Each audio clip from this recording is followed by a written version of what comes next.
It was videos. What they'll do is they'll play it at your fucking funeral.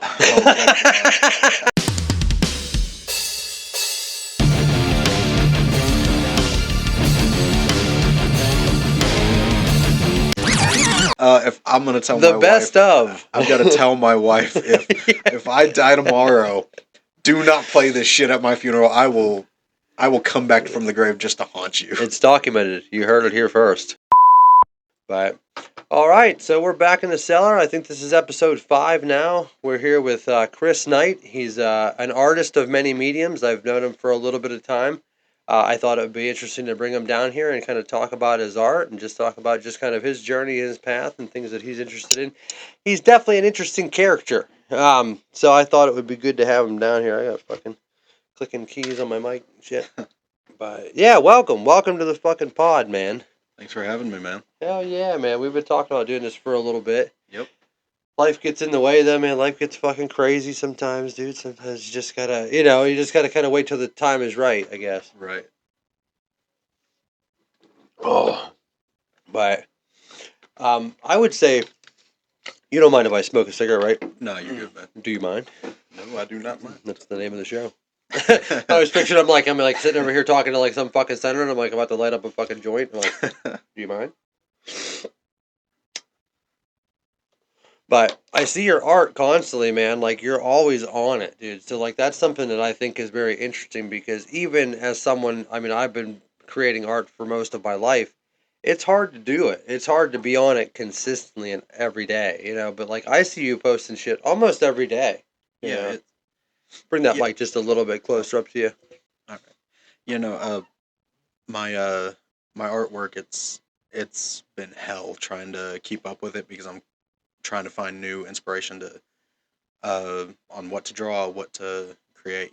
It's right, and that's probably the hardest part. I mean, like, because there's probably a lot of shit that you see people doing. You're like, well, they're doing that. I'm not going to do that. You know what I mean? It's just like with me with the tattooing. It's like, and no offense to anybody that came in and got a rose or something, but it's like everybody and their brother's got a rose tattoo or, wants a rose. So it's like, it's one of those things that like when I'm sitting down to draw, the last thing in the world I want to draw is a rose, and sometimes the tattoo industry can fuck you like that because you're constantly flooded with what everybody's getting.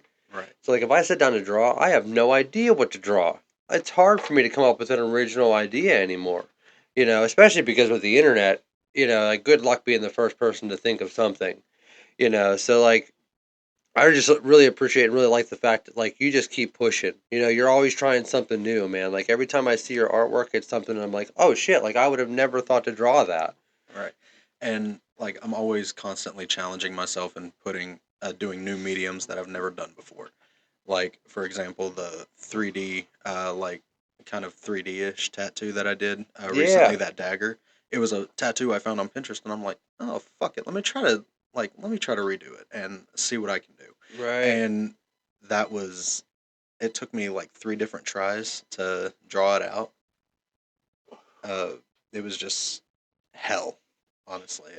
Trying to find the right colors. That's almost my favorite part of the process. Because like when you get it real quick, like sure it feels good, but it's like almost like, psst, like whenever you really find something, you're like, oh fuck, like that's gonna be a challenge, and that's what's driving me to do it. I've never done it before. I don't even know if I can do it. I might not be able to do it at all, but I'm gonna fucking try. And like that's where like art is something you can apply to every aspect of life because I can look at something right now and I'm like, you know what? I want to do it and I might fail. I'm probably going to fail. I'm going to fall right on my face, but I'm going to try it anyway. And if I fucking fail, I'm going to try it again. I'll rip it up, crumple it up. Even if you get frustrated and walk away from something, like you never give up on trying to progress as an artist, like, right. Which is huge, like, and I like that you pull inspirations from other stuff too. Like you need that. If you're tunnel vision, if you're only looking at one kind of medium. Yeah. And that was my biggest problem when I first started I wanted to draw tattoo designs for people and all this stuff.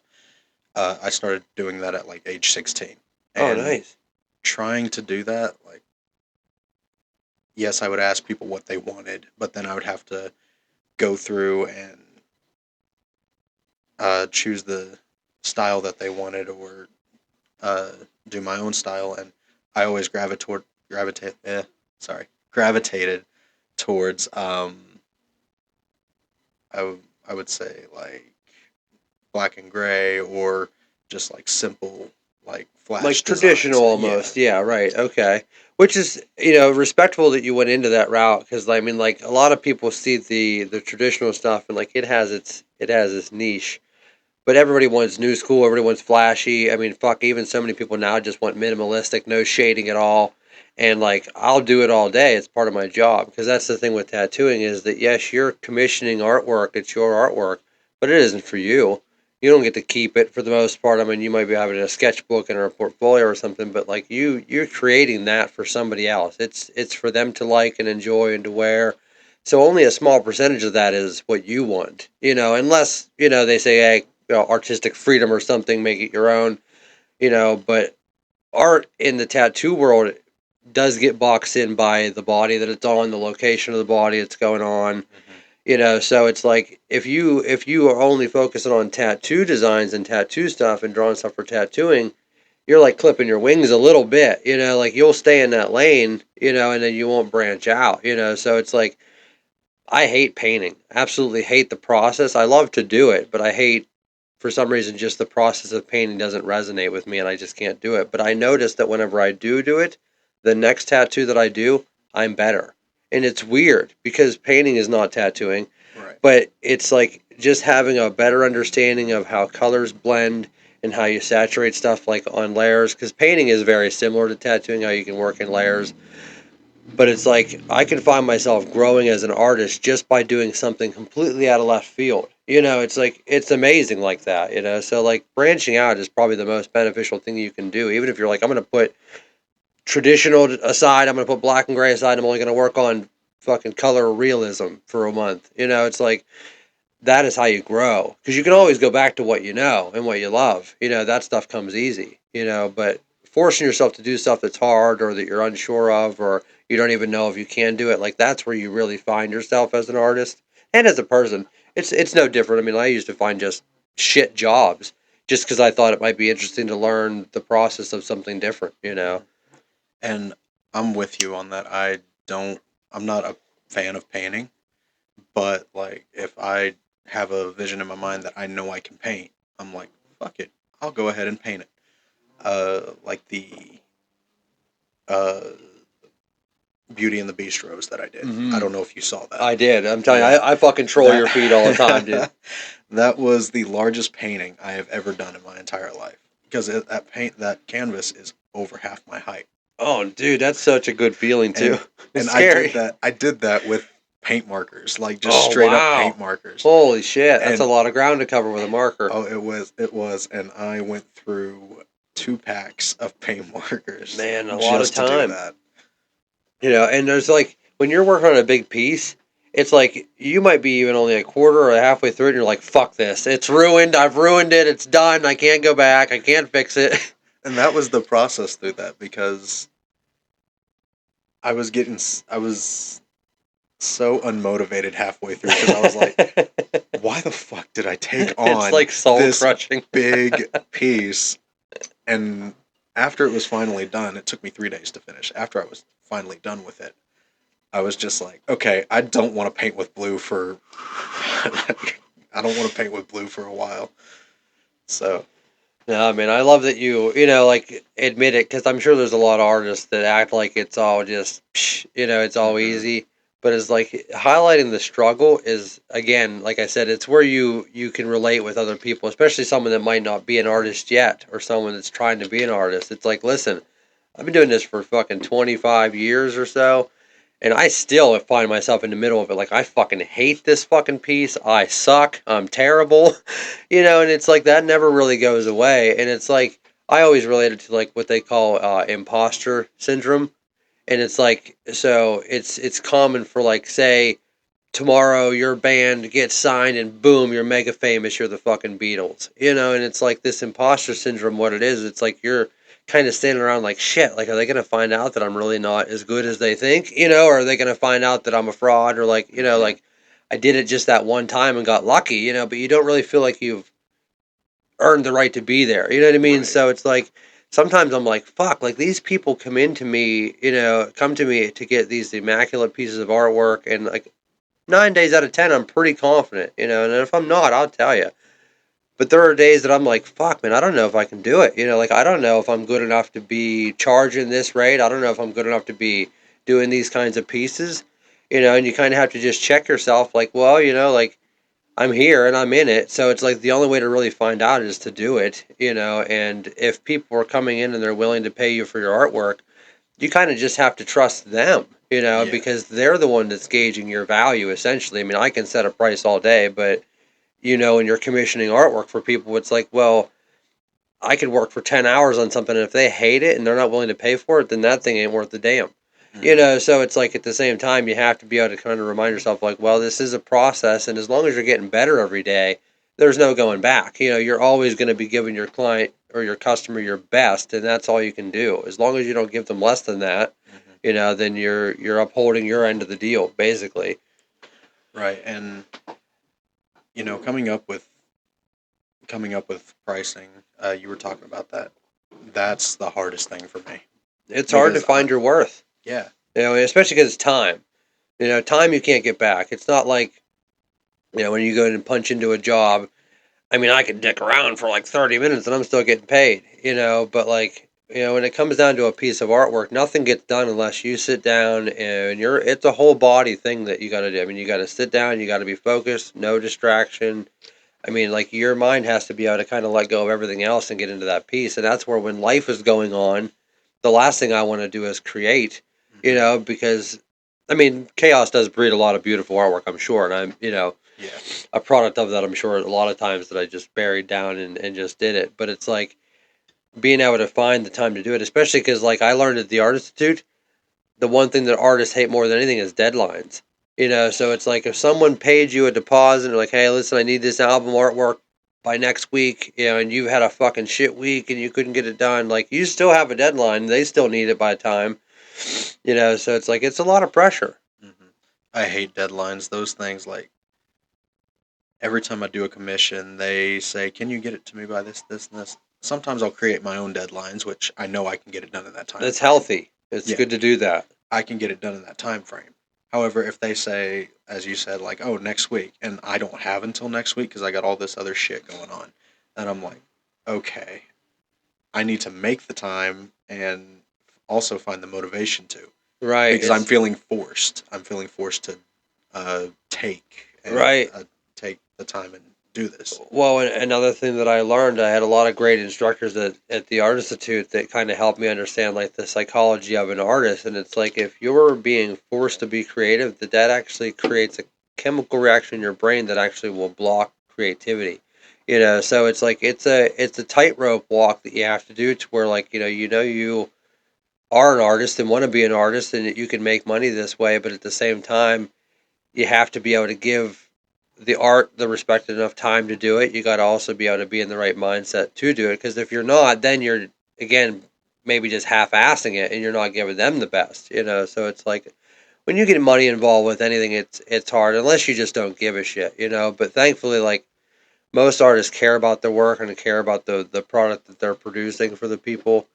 So it's like it's just one of those things you have to just like you said, find the time, and you have to force yourself, Hmm. but luckily when you have the talent and the skill to do it, when you do like pump the brakes and say, well, you know what, I have it to have it done by tomorrow, because there's some nights where it's like, I wouldn't say fucked off is the right term, but again, you have to be able to catch that fucking that creativity, that motivation, and that inspiration, and say, okay, well, I'm going to put it down there. Tuesday at 4 o'clock, I'm going to sit down and start drawing.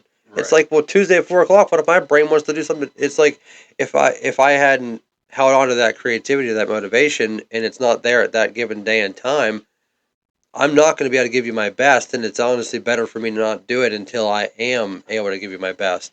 So there's times where like there's a big piece or something like that, and I know like, wow, if I get it done a couple days a week, I can work on it here and there, but maybe I don't get to. And then there's nights where like sometimes I'm cramming to get it done the night before, and it's like, well, fuck, if I could have just fucking done that the day that I got the commission, force myself to do it that night. I would have had a whole week of just coasting and I'd have had it done. But no, I somehow managed to force myself to do it in a matter of hours where I should have had all week to work on it. So it's like you shoot yourself in the foot. Right. Yeah. And one of the biggest problems with my artwork that I find is I get motivated when I'm not near my desk. Like I get motivated like while I'm at work. I'm like, Right. shit, I want to draw something. That's when your best And then ideas come out yeah, too. and then I'm like, when I get home, I'm like, God damn it, now I don't want to do this. Or it's like, okay, I'm gonna do that. I had this really great idea, but I got to do this first, and this first, and this first, and this first, and this first, and then by the time you get to that moment, you're like, oh, fuck. The Well, I got wife, to go to bed. the wife gives me a honey to do list, and I'm like, okay, I get it done, and then I come back, and I'm like, shit, the motivation's gone. I always find myself like, as soon as I lay down, because I spend a lot of time up here, so I mean, like, I have the opportunity to get stuff done, but again, as an artist, and I'm like a Rubik's cube. I'm like, okay, well, I want to draw, but I also want to make a video. I also want to record some shit. I also want to, mess around with the instruments and the music, and it's like I'll lay my head down, and the whole time I'm laying in bed, all I'm thinking of is fuck comedy bits that I want to write. So it's like fuck. It's like my brain is at its most comedic time at like 2:30 in the morning when I'm trying to go to sleep. If I could just rearrange my schedule to where at 2:30 I'm sitting here with a notebook, I could just ramble them off, or like because it's too hard to like I'm laying in bed. Well, if I get up, I can write it down. If I get up, or I could type it by then I've lost it. If I gotta get up and open my eyes and get my screen on my fucking face, and it's like by then I've lost it. So it's Right. like I've listened to a couple of people talk about this with creativity, and especially like with that, like we're creating something that doesn't exist in the world yet. That little idea for something you want to draw or create doesn't exist yet until you go home and sit down and put it on paper or canvas. So it's like it's a weird thing because if you don't put it down, you might fucking lose it. Like I'll think of something that's hilarious. I'm like, oh my god, this is the fucking funniest thing I've ever thought of ever. I gotta write this down, turn it into a bit. By the time I get home and get in here and get all the groceries set down and get the fucking baby situated and get upstairs, I'm like, I forgot it. Like, fuck. You gotta be kidding me. So I try to ride around with a notebook, and it's like when you're riding around with a notebook, it doesn't happen. It just doesn't fall into your lap like that. That was me this past weekend because my wife, she had to have a procedure done, and I was sitting in the hospital drawing, and I was like, I don't have the motivation to do this, but I always carry my notebook with Right. me. I always carry the sketchbook. I'll carry my green notebook. I carry a green notebook with me everywhere I go if I want to Is write that for down. writing? That's for Yeah. writing, whether it be stories, schedules or And songs. and that goes right back to just being essentially an outlet for creativity, because like again what I've learned is like even if I sit down and if like I'm just writing and I'm just trying to write about something funny, I'll end up like being my own therapist sometimes. It's like, what I mean, like it gives me an outlet to just write, and I've got all that stuff, I've dumped all that off my mind, and now I'm inspired to go draw or tattoo or do something else. So it's like, you might not be in the right state of mind sitting right there in the hospital room to draw, but maybe you had a thought. Maybe you thought of a scene or a fucking skit or, a Hmm. story or something. So it's like having that safety net to where like, hey, it might not be this, but it might be this. And that's where I love like I bounce a lot through through technology just because it's so accessible, and a lot of my stuff now has become media. So like when I'm not sitting in the chair doing a tattoo or I'm not sitting here trying to record, I'm usually on my phone. I'm either like I'm cutting up graphics or I'm cutting up, tattoo designs, or I'm cutting up stuff for banners or for the show or shorts, or it's like I have like probably 99% of my day is just fueled by just creating and just having a constant outlet of expression, and I would say maybe 50% of it I produce it and it never sees the light of day. I don't post it, I don't record it, or I throw it away, or but as a tool, as therapy, it is allowing me to do the one thing that is my job and my career, and it allows me to focus on that. So it's like being well rounded is so important. And I love that you brought up that you have so many things that you haven't posted or nobody's ever seen. And that's the same with me. I have so many drawings that I've like just doodled down or songs that I've just recorded while at work, even Oh, just really? Just on my phone. same Just thing on your phone. You have yeah, that access. yeah. Just the I have a Garage Band, and I'll just like click record and say what I need to say or sing what I need to sing real quick, No and then shit. let it go. So I have so much shit that I have recorded or I've drawn that I have not even posted or released yet. So Well, it's like, and I try to say this to anybody that walks in because I don't know who people really are. Especially when I meet them, it's most of the time it's on surface level. Very few do we meet them through the shop and become close enough to do stuff like this. Welcome back to the cellar. We want to thank our sponsors, Chicken Hawk Designs, LA Inspirations, and our unofficial sponsor, Cloud King of St. Mary's. We want to thank all of you for your support and your continued help in making this podcast possible. I lost my train of thought. I do that more times than I can count. See, this is why moderator be like, I can go back a second, I can write it down. But yeah, just art is a weird thing, like it's really fucking strange, to be an artist and be able to have that outlet. Like, I love that, I think about like, I always think about like in the future someday, like you have already a great story. If and when you make it, it's like, like that fucking track right there was recorded in fucking aisle A9. You know what I mean? Like I had that fucking idea while I was on the shitter, man. And here I am. So it's like, you never know when that fucking burst of inspiration or creativity is going to land. Here was my point to anybody, because it's easy to be self-conscious, so it's like, a drawing is a little bit easier because I could draw something and people would just fucking fluff you up and make you feel good. I could literally intentionally draw something that looks like shit and I'd have 10 people tell me, oh, it's fucking awesome. And maybe it's because they're being genuine and they honestly can't draw something. I get that. But more people than even realize themselves have a fucking talent and have the ability to be interesting or entertaining or creative or something, especially nowadays where like, I mean, I say it all the time, like literally I could have a fucking YouTube channel of me just going down to Goodwill and buying shit and reselling it. You know what I mean? Like just thrifting. You know what I mean? That could be a side hustle. I literally could not only make money on the ground floor doing it, but I could also create media and I'd find a small percentage of people in the universe that would find it funny or interesting and watch it. So it's like I think that more and more people need to just understand, like, if you want to do something, stop being afraid to do it. Give it a shot. You're going to always have people that criticize it, and I try to tell myself that all the time. Like, I'll post something and I'm like, oh my Lord, somebody's going to delete. Like I fucking made this skit right after the Trump took office. And I mean, political times I try not to get too involved, but this was fucking gold. At least in my brain. I might have been the only one on the planet that thought it was funny.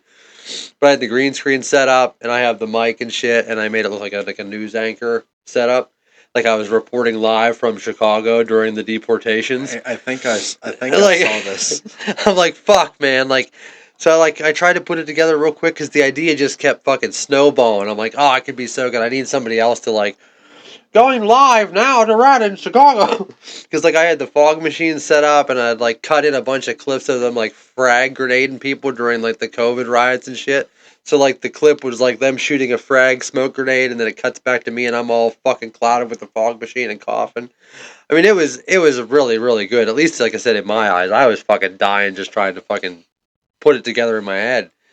But like come back here and I like threw it together and I'm like, it's almost there. It's got just a hint of the idea that I wanted to go for, but like it could be better. Mm-hmm. So I get self-conscious and delete it. And it's like even Omar's like, listen, dude, just keep rolling with it. You know what I mean? Like fucking make it, put it out there. You know what I mean? Because you don't know what's going to resonate or what's going to be good until kind of it's had an opportunity to kind of breathe a little bit, because it's like I listen to bands and they talk about it all the time. It's like once you write a song, that song can be the most personal, gut-wrenching thing that I've ever been through. And once I write that song and record it and put it out, it's not even mine anymore. It's everybody else's for them to have their own interpretation of it and stuff. So it's like with art in any media, I mean, look, somebody fucking made, I don't even know what the number was, but that fucking asshole that taped a banana to a canvas. Like, I'm sure he was like, nah, we're going to think I'm a fucking moron for doing this. I don't know. Maybe I should paint something.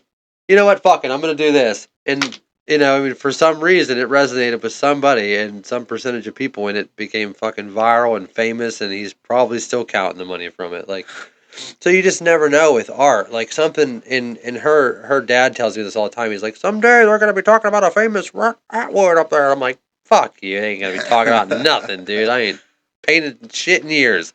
They ain't gonna find none of my stuff. My fucking stupid Chicago skit's what they'll find. Look at this retard, 2024. Pretending like he's in Chicago, you know. But like, we really don't have any idea. I could draw something right now, and like I said, it could be the most meaningless thing to me, a throwaway thing, but it could mean the world to somebody else. It could be the greatest thing to somebody else, you know. So like, as much as we tell ourselves, it's not good enough, or I could do better, putting it out there and letting people know that that's just part of the process, I think, is important, you know. And that's why whenever I did like the voice acting, Dude, I had never. I loved that I seen you do that, and then I seen you deleted it. I'm like, I felt you. I was like, I know it. Well, it wasn't even that I was deleting it for that. I was deleting it just because, my wife has family on Facebook that. Well, I also didn't know if the live just goes away on Facebook too. I think when you're live, I don't know if it stays there or not. Well, I have my live set up to where it does delete afterwards. Because I went to go back and watch it. I'm like, this is like, you might just think that you're like, you might think you're bombing, but like I said, I'm listening to it. I'm like, this sounds really fucking good because I know you and I talk to you. And when I closed my eyes when I was listening to that, I don't know it's you. And that's how you know you can be a successful voice actor. Right.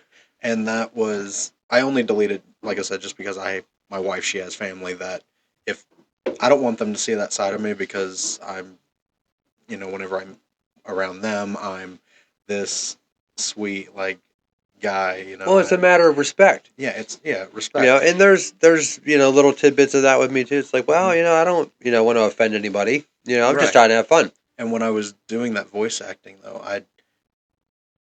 I know I'm not the greatest voice actor in the world, but just the fact that I had the opportunity to try it, and I'm going to tell you right now, those voices that I was doing fucking hurt my voice so much. I bet it's a lot of strain. Yeah, and I was like, after I was done, I was like, I just went through puberty twice. This hurts like hell. And like, I'm sure you grew up listening to like Avenged Sevenfold and all these bands that like you find out later on that like how much that really takes a toll on your voice to be able to perform like that. It's like, I mean, even like I watch a comic, his name is William Montgomery, and 90% of his bit is fucking screaming like at the crowd. And like that's his thing. People like are waiting for it when he comes on stage. Right. But like after 2-3 fucking shows, he's like, I can talk. Well,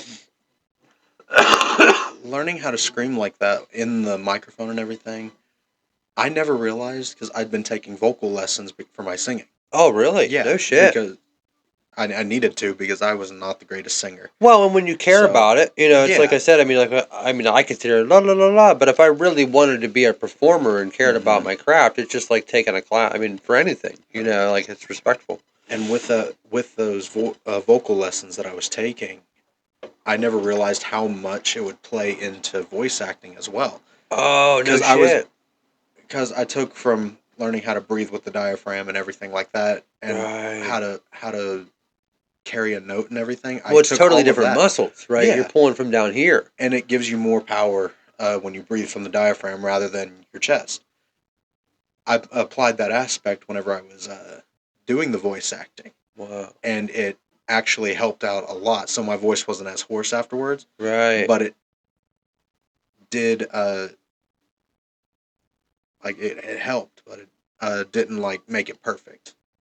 Well, it's like you're like still honing the craft, and like that's where just like sitting down for an hour and practicing with a guitar, like I'm sure that I've even looked for them too because now I'm in the position where like I got to listen to my fucking voice for hours, like I don't typically wear the headset so it's not as nauseating while we're doing it, but while I'm editing, if I do a 2-3 hour podcast and I got to edit it, I mean, I'll probably put in 5, 6, 7 hours of editing and I don't have to do much, but just essentially watching it through and you're making little snippets and adjustments, whether it's for the audio and things like that. So it's like I have to listen to my voice played back thousands of times per episode. And it's like, I would give anything for somebody else to fucking do this job for me. Like, can I just push this off to somebody else to edit, I will fucking pay you $50 a fucking episode.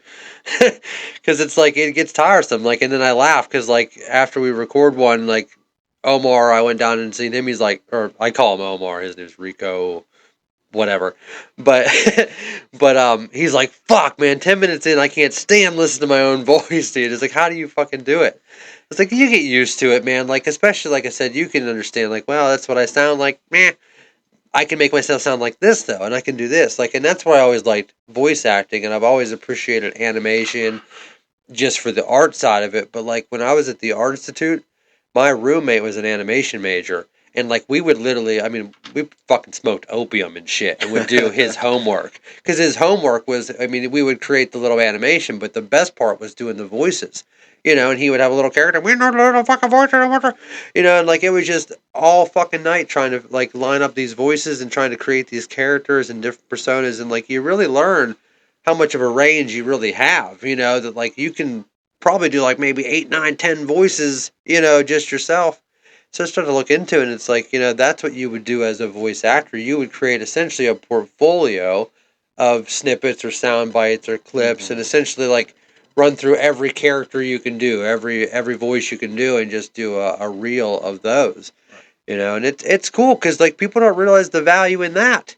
I mean, everybody in the fucking world would know who Morgan Freeman is, even if they didn't see him. You know, as Right. soon as you hear him. You know, so it's like, you know, there's just so many ways that you can be creative and turn those, you know, creative outlets into careers. Yeah, and when it comes to voice acting, that was I did not realize how much of a range I had when doing all these different voices, especially with headphones like these, and listening to High quality myself. and Yeah, hear it back. listening to myself.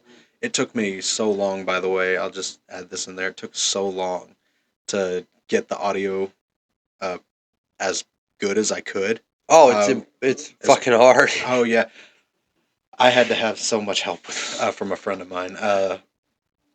But when I was listening to myself in the recording after the camera was done rolling and everything, I was like, oh, I didn't even know I could make that type of sound. Well, and it So, helps when you're not watching it too, you know, mm-hmm, and you're not focusing on the camera. Like I said, like when I was watching that or watching it, I closed my eyes because I know what you're trying to do. I know what you're yeah, trying to perform a voice acting. So, like, my eyes will deceive me if I'm trying to pick up information with my eyes with what you're mm-hmm, trying to do. So, the best way to receive it is to just hear it, you know, and right, especially like you said, like you got to have good quality equipment. I mean, like that's something that I battled with for the first year and a half of doing this is just trying to understand how to get it to sound right. You know, because like I might hate the way I sound, but I know the difference between me sounding like shit because I sound like shit and because of the quality or because I'm not hearing it properly. mm-hmm, So like working with these these programs and stuff like that has been an absolute nightmare, and I'm still just now like on the verge of like having a grasp and an understanding of like how the audio works. But it's like one of those things. If you're committed to it, like I said, I mean, you'll roll through the little hiccups and the little stuff like that. Especially when you got people around you that'll motivate you. Because, like I said, as soon as I see that, I was like, dude, yes, do more.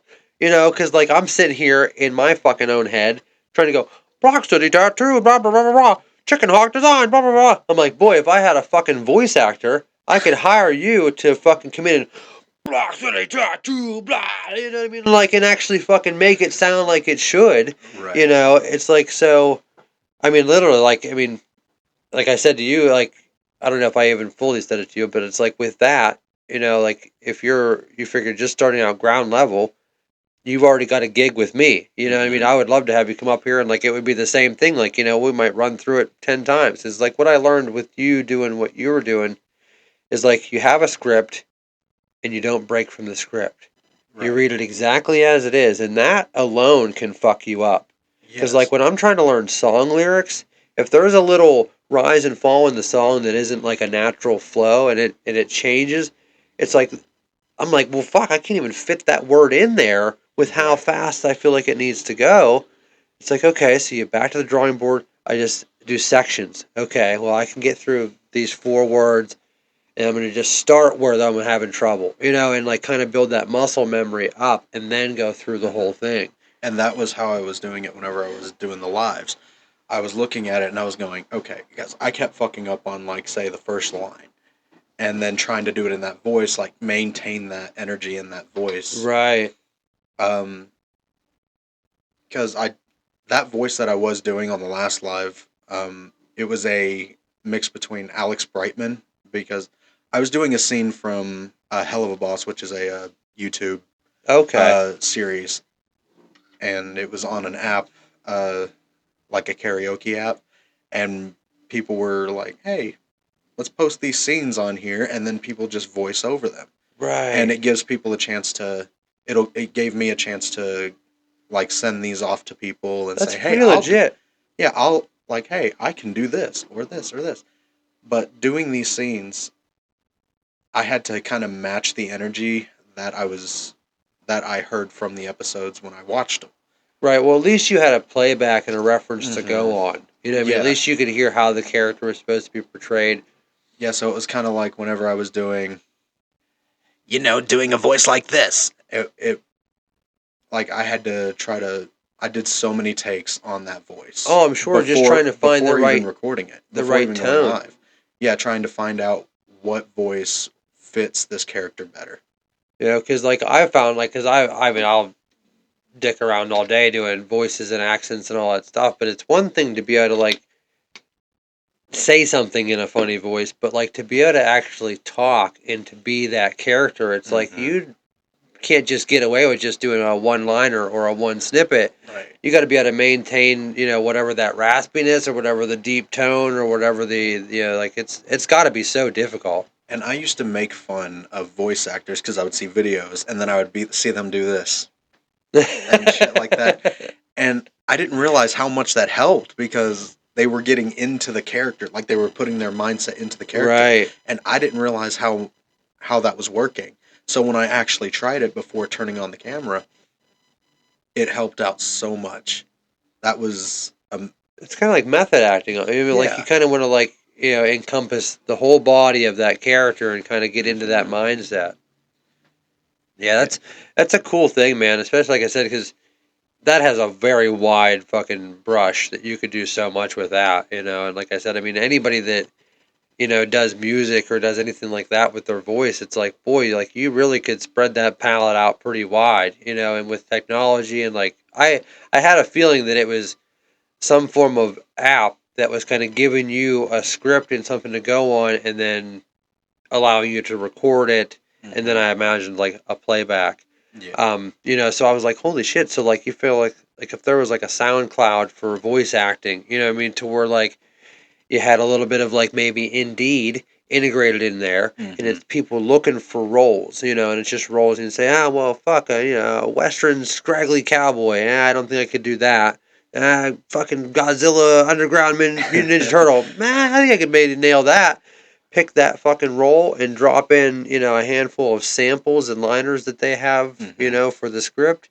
And then they make the choice based on simply the audio and your voice, nothing to do with, because like I said, when you associate something visually with it, that changes and alters, you know. Well, it wasn't even giving me something visually. It's giving me sound. Like, because it had all the background sound, like explosions or fighting or gunshots. It Did had you have a all of. script though? Yeah, it gave me a Okay, full. thank God. It gave me a full script. No, if that did it, I would not be. I would not I have don't been know how doing people remember it. lines, dude. Oh man, I mean, I like to think I could play I know music and stuff, but I know there are voice actors that can memorize lines, and I'm like, how in the hell did you do that? Because I can't remember my own songs whenever I you know, write them. I So assumed everybody was just going in like Lil Wayne does. Did you know Lil Wayne's methodology to writing his music? I do not actually. He doesn't write. He doesn't write anything. Really? Every time, every fucking song you've ever heard of Lil Wayne has been a fucking freestyle from How the gate in the booth, and they write the lyrics later. how in the Like hell? literally, he'll go in. What's the track? Okay. All right, that's it. And then they go out and they have to write all the fucking words that he said, and then he has to be reviewed before every show. Like, oh shit, that's what I said. Oh, okay. You know Like, what? That that's actually fucking makes insane. that makes a lot of sense though. It does. To me, it's like, yeah, that's probably how you should do it. Like, because I've tried to write a song, and it's like, maybe I'm just not musically inclined or I'm not a composer, but it's like it's really hard to understand a rise and fall of a song and kind of understanding the structure of a song, and um, it's probably even in a song. Great advice. Write the hook first. Yeah, actually, that was actually Because when I'm writing music, I never get to the hook. It's just all one big verse. right, and that was actually I had written a song. I have not recorded it yet. I'm trying to. I'm trying to. It is a song based on the movie Jeepers Creepers, Ooh, I like it and already. writing the hook. I was actually watching all three Jeepers Creepers while roaming through this song while Oh, writing that's. it. I mean, again, get into the environment. Yeah, and writing it, that was the hardest song that I had ever written because there was so much stuff to unpack and then put into this thing, and then Right. also trying to find the lyrics that fit the theme. Well, and I would imagine you're like a storyteller in your Hmm. music. You know what I mean? To where you're trying to paint a whole picture. You know, Yes. I Yeah. can feel that just because, like I said, just as you're an artist of many mediums, that's the same way that I find myself. You know, in anything that I do, whether I'm telling somebody how to take care of their tattoo or writing a bit, it's like I'm so big on just kind of giving you the whole palette to work with. You know, Right. like I love people that are so good on details and caring enough to find the right words to say the right thing without having to just be a bunch of words. You know, like you want it to fit the time and fit the feel. Well, the hardest part for me when writing a song though is the first line, because once I write the first line, then I can go through and I can start letting it go, letting it out. Right. So, but it's so hard for me to find that first line because I That's why want. everybody just starts going, oh. That's how every fucking song starts. I don't know what to Yeah. say, so I'm just going, Yeah. oh. So I'll actually tell you the first line of this song. It just goes, "In the shadows of the midnight hour." That was the very first line I had written, and then I was able to go through and just start putting lyrics to paper. Well, and essentially, like, especially like I said, like with you being an artist, yeah, like you can kind of indulge for a minute, you know, and if you get that one line out, there's your fucking sidewalk, there's your Yes. pathway to kind of being in that environment.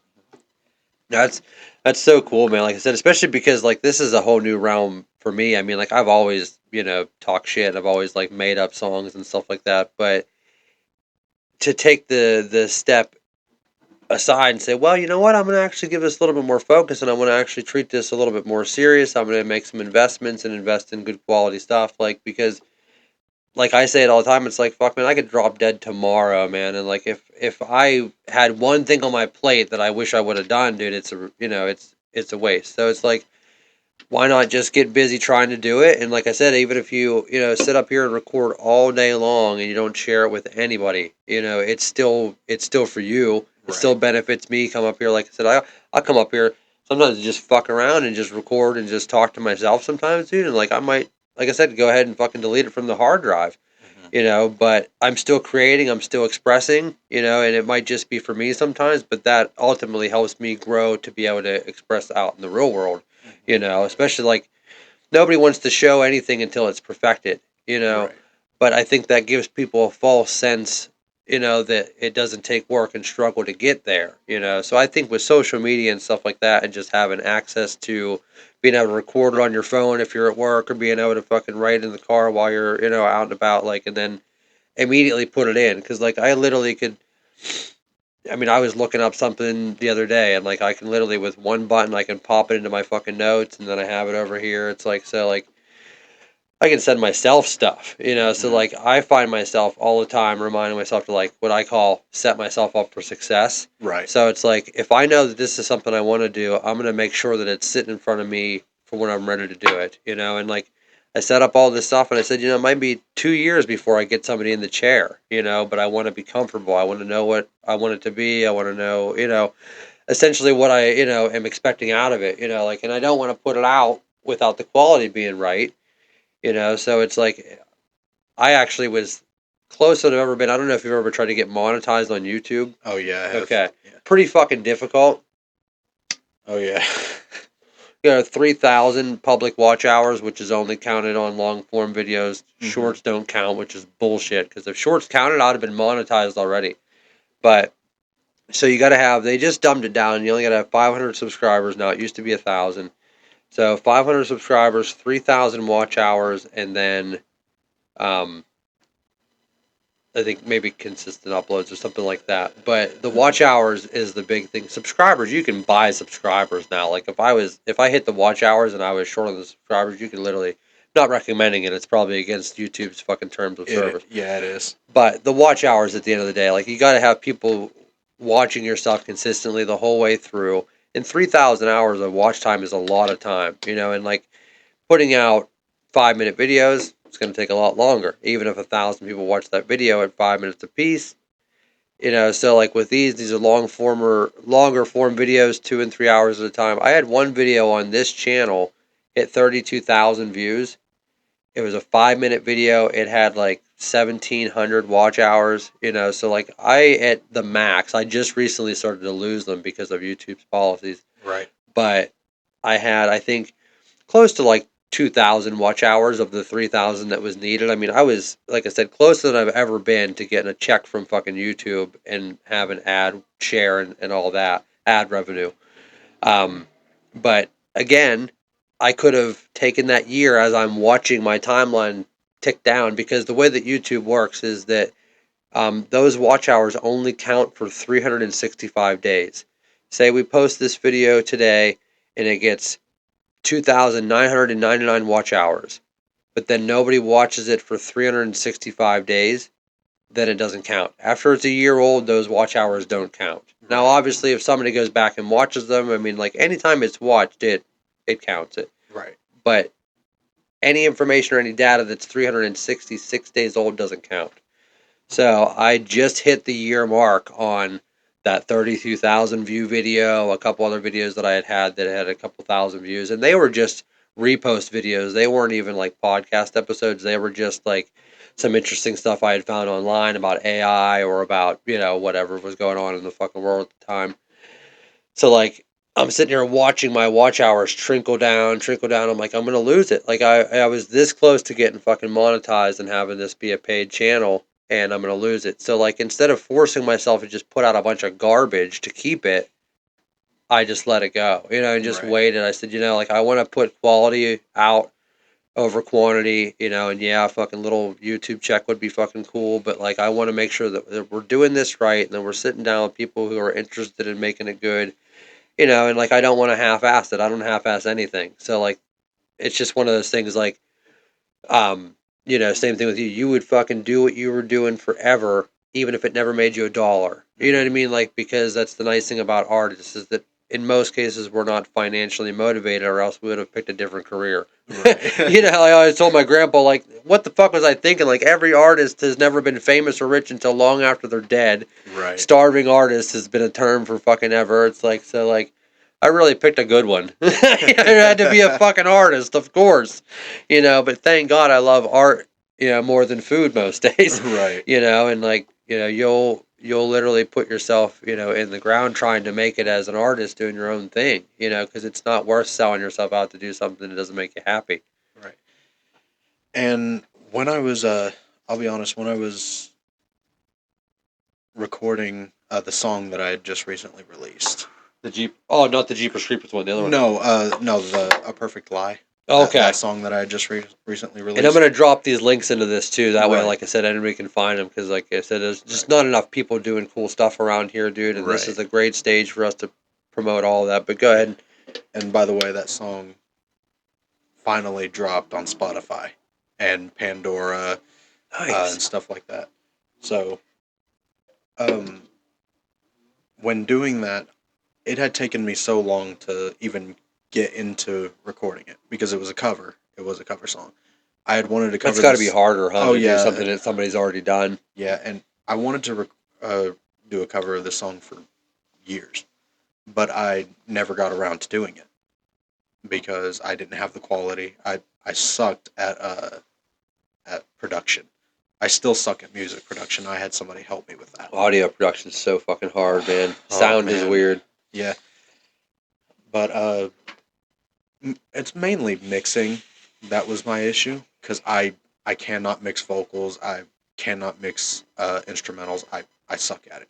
I just Now, when you cannot say do it. mixing, so like I've seen some bit of like how audio production works, and it's very similar to video production. Yeah. If you've ever been in like a video editing software, so you'll have multiple what they call timelines. One is usually text or graphics, and Hmm. video, and then audio, and you can obviously stack them.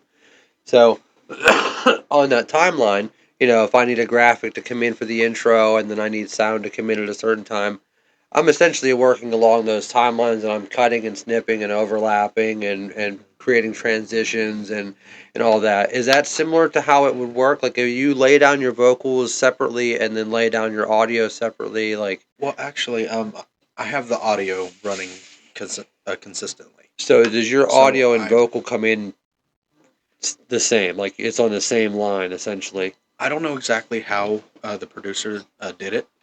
All I know is that he said, "Okay, record the first verse for me," and then he had to do it over and over again, and I had to get it right. And then he would go in, clean it up, and then match it up with the instrumentals as it was Okay. supposed to. That's that's all I know about that. He, I, So most likely, yeah, he recorded your stuff in, and then he can do the timing essentially post production. yeah, I But was you basic. probably heard the audio in your headset Oh as far yeah, as I like you heard can it. follow in and lead in. Yeah, I have my own audio setup. You know this.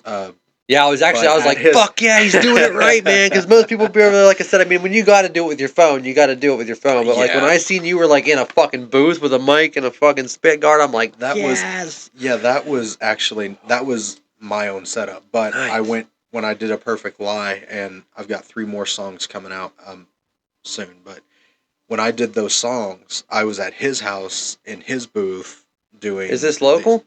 Uh, it's a guy in Emporium. Okay, that's not too It's a far. friend. Yeah, no, it's Okay, a friend in because I'm Emporium. telling you, like I said, because with this, I mean, Yeah, like with what we're doing, a lot of similarities. We're working with audio and mics and all this stuff, and just sound right. production. So I mean, like even us all getting in the same room. I mean, like even if there's anything, like I said, I can do to help you here, even if it's like, hey, I can't get to Emporium, but I could come in here and lay a track, and you Right. could get it to him. Yeah. Because the acoustics in here are amazing, and I'm better soundproofing the space every day, and like you can hear that little bit of fuzz.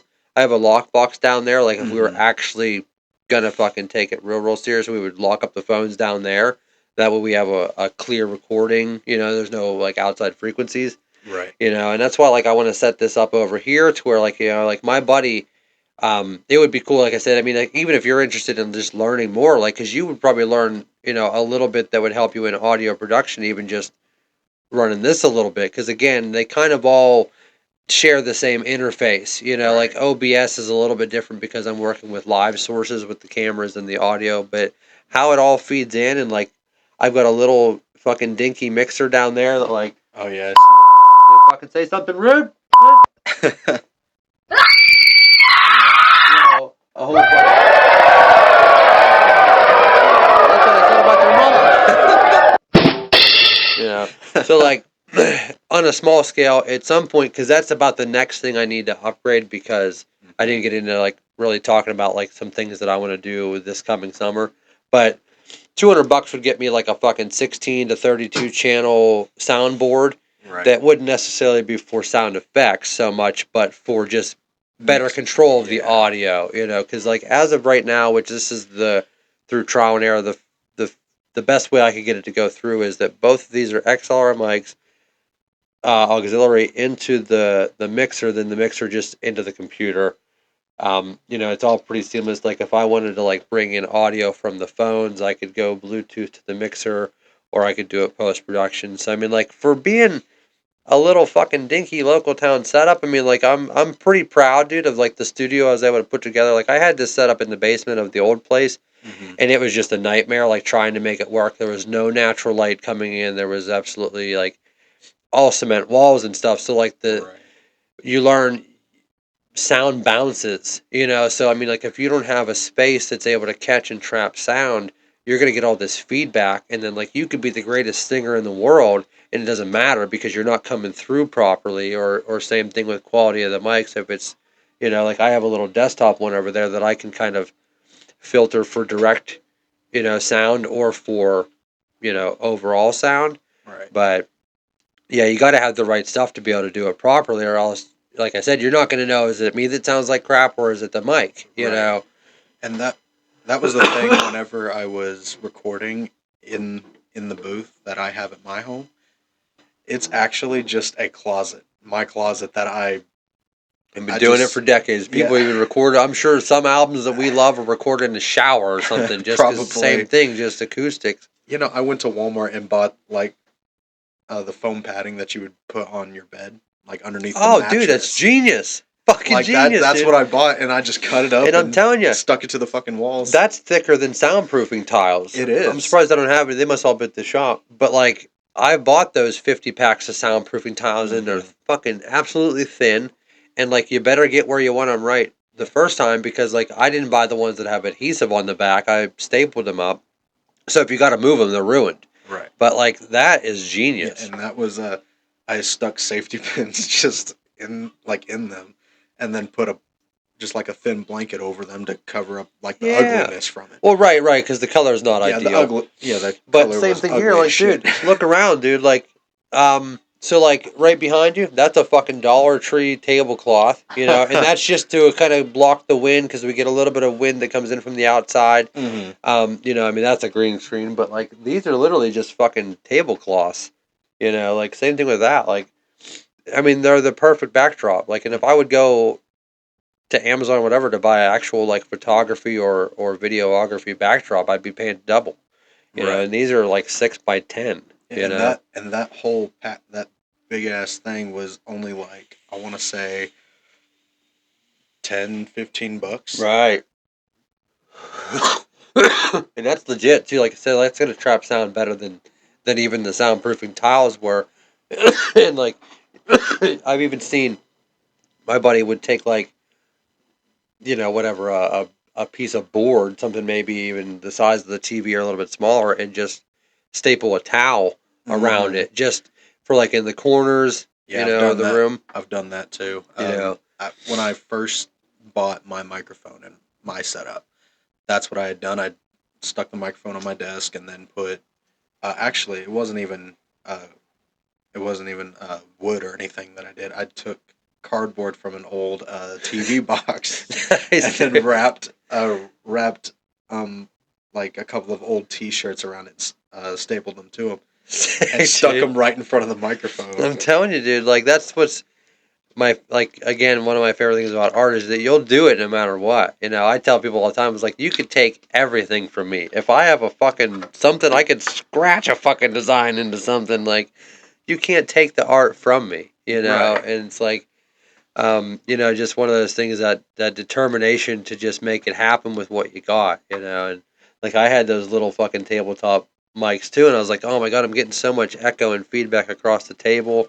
I'd like built, like, I'm sure you've seen the whatever the covers for the mics. I had like built this fucking thing out of cardboard and fucking foam from a package from Amazon or something, and like to try to block the sound and stuff. Like, yeah, it's just one of those things. I mean, back in the day, like even just cutting up film, I used to fucking run RCA jacks to two VCRs to a PlayStation 1 to feed music in. I mean, like, I would give anything now. I keep telling myself I'm gonna just start buying up VCRs, old TVs. I want to have a fucking like a retro room, to where like nothing in the room is newer than like 1980. You know what I mean? Like old shit. You go in there and gotta fucking bang on the shit to get it to work and fucking blow in the cartridge to get the game to work. Like, because I'm telling you, man, like I would go out and shoot all this footage of my brother and all his homies fucking riding dirt bikes and BMX, and I was the film and photo guy, and then like I would go home and fucking produce it. Well, there wasn't digital cameras and stuff then. Everything was recorded onto either a mini cassette for a video camera, and then Right. formatted to a regular VHS tape. So it's like to fucking figure out this with no internet, no nothing. I didn't have a fucking book about this or nothing. Like literally, oh okay, well if I can take, because I need the video from the camera, but I don't need the audio. So to record this from the video camera onto a new tape, you needed two VCRs anyway to record from the old tape to the new one. So all I did is I just left the RCA jack out from the video camera feed, took the audio out of it, and fucking took the audio cables from the PlayStation 1 that I could run a CD in into the other VCR that it was recording. So I'm literally recording the video from one VCR, recording the audio from a PlayStation onto a second VCR, and it's like The fucking ingenuity, man. Like, I made this shit happen in my bedroom, dude, on a fucking VCR setup, man. Like, that's how you know you're gonna, maybe not make it in terms of big and famous, but like that's how you know But it's you're something fucking you can. committed. It's something like, yeah, pretty much you're committed to it. God, I'd give anything to have some of that footage now, man. Because like I said, like to try to explain to somebody how like, because now I can just pick up my phone and like, oh, all the video I recorded on my phone, all the audio I recorded on my phone, the video editing software, oh, it's on my phone. I literally boop boop boop boop boop. I got to fucking edit. On my old MacBook, I have like a really old MacBook, and on the hard drive, I have videos that I shot from a fucking flip phone back in Holy shit, 2010. relics. And man, like those were just like little snippets. I will never show them to the public. Fuck that. it's It not was, for them. it was What they'll videos do is of they'll me play it at just. your fucking funeral. Oh, good God.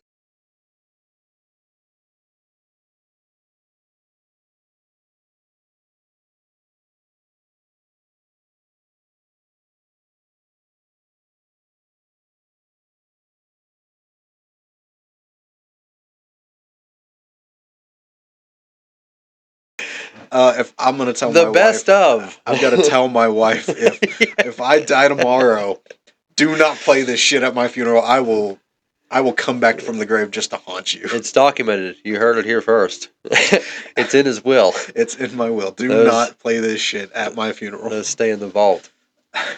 Now, like I fucking found this external hard drive, which I've been carrying it around for a fucking legitimate decade. It's in a shoebox. I travel. I don't need suitcases. I just need Vans shoeboxes. Everything I own goes in a Vans shoebox. So like I have this external hard drive, and it's like holy shit, this thing is like 10 or 11 years old. Like I cannot wait to open this up. It's like open up a treasure chest, Right. like of a different lifetime, and to like look back at that stuff and like to be able to like when you watch that, you can be projected right back to that moment in time. It's like you can feel those feelings. You can fucking just like kind of absorb the energy from that. It's like, and if you never showed that to another human, just having that, like I said, 'cause I didn't even know what was really on it. It literally took that long for me to just order a replacement cable for it so that I could access it. I just haven't had a cord for this hard drive forever. And it's like, well, it's probably just a bunch of dumb shit anyway.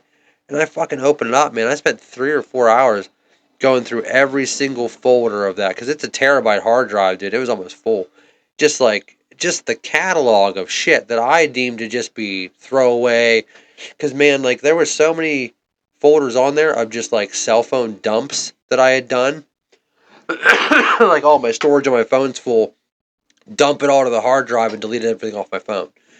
So like there I've got like literally like probably 3 or 4 phones worth of just archived footage and pictures, and a lot of it might, be shit that I should probably delete. There was like some stuff like past relationships or whatever, but like Right.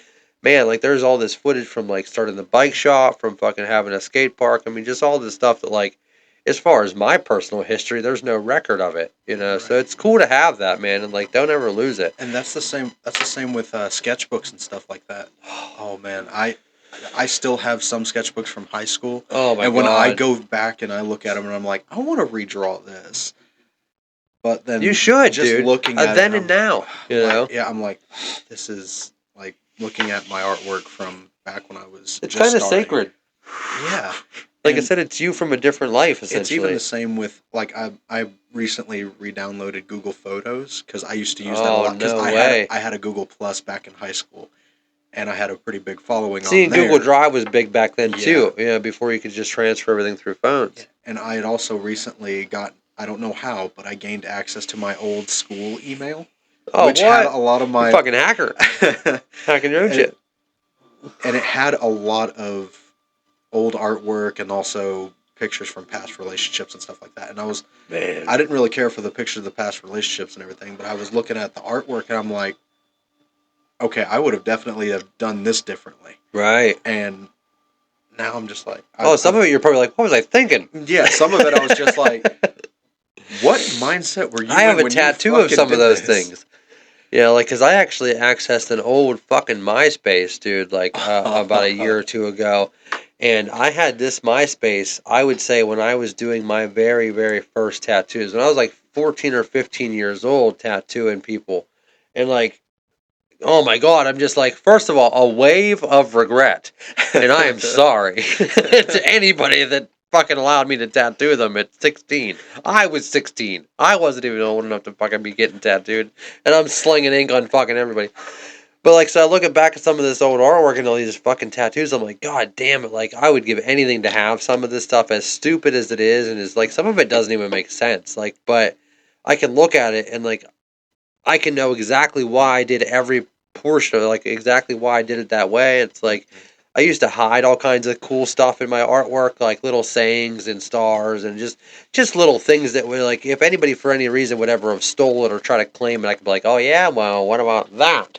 What about my name right there? You fucker. So it's like to look back at all this and I'm like, oh shit, there's the original drawing to that stupid fucking tattoo I have right there. That everybody always asks me, what is that stupid fucking thing? It's an eyeball wearing a fucking sombrero and he's got lobster hands and he's in a fucking spider web. I was 14 when I drew that. I was 25 when I got it tattooed. Still thought it was a good idea. If we went back, it's not even just with art. It's like even with old pictures of myself. Because I was the typical like cringy ass emo kid, like trying to gain a following on. Those were the best years of our lives. But like you see me with like lip rings and fucking like dingy ass makeup, and just looking at the camera like just the stupidest shit ever. Yeah, thought you had it all figured out at that point. Oh God, when I looked at those, I'm like, okay, I'm glad I deleted these off of social media. For real, I mean, it's probably still there somewhere. It's like I could probably go on if we search my name right now. We could probably find some old ass photos of me, but I don't wanna. It won't be until you get mega famous. Oh yeah, no. Somebody's gonna find a photo of me with.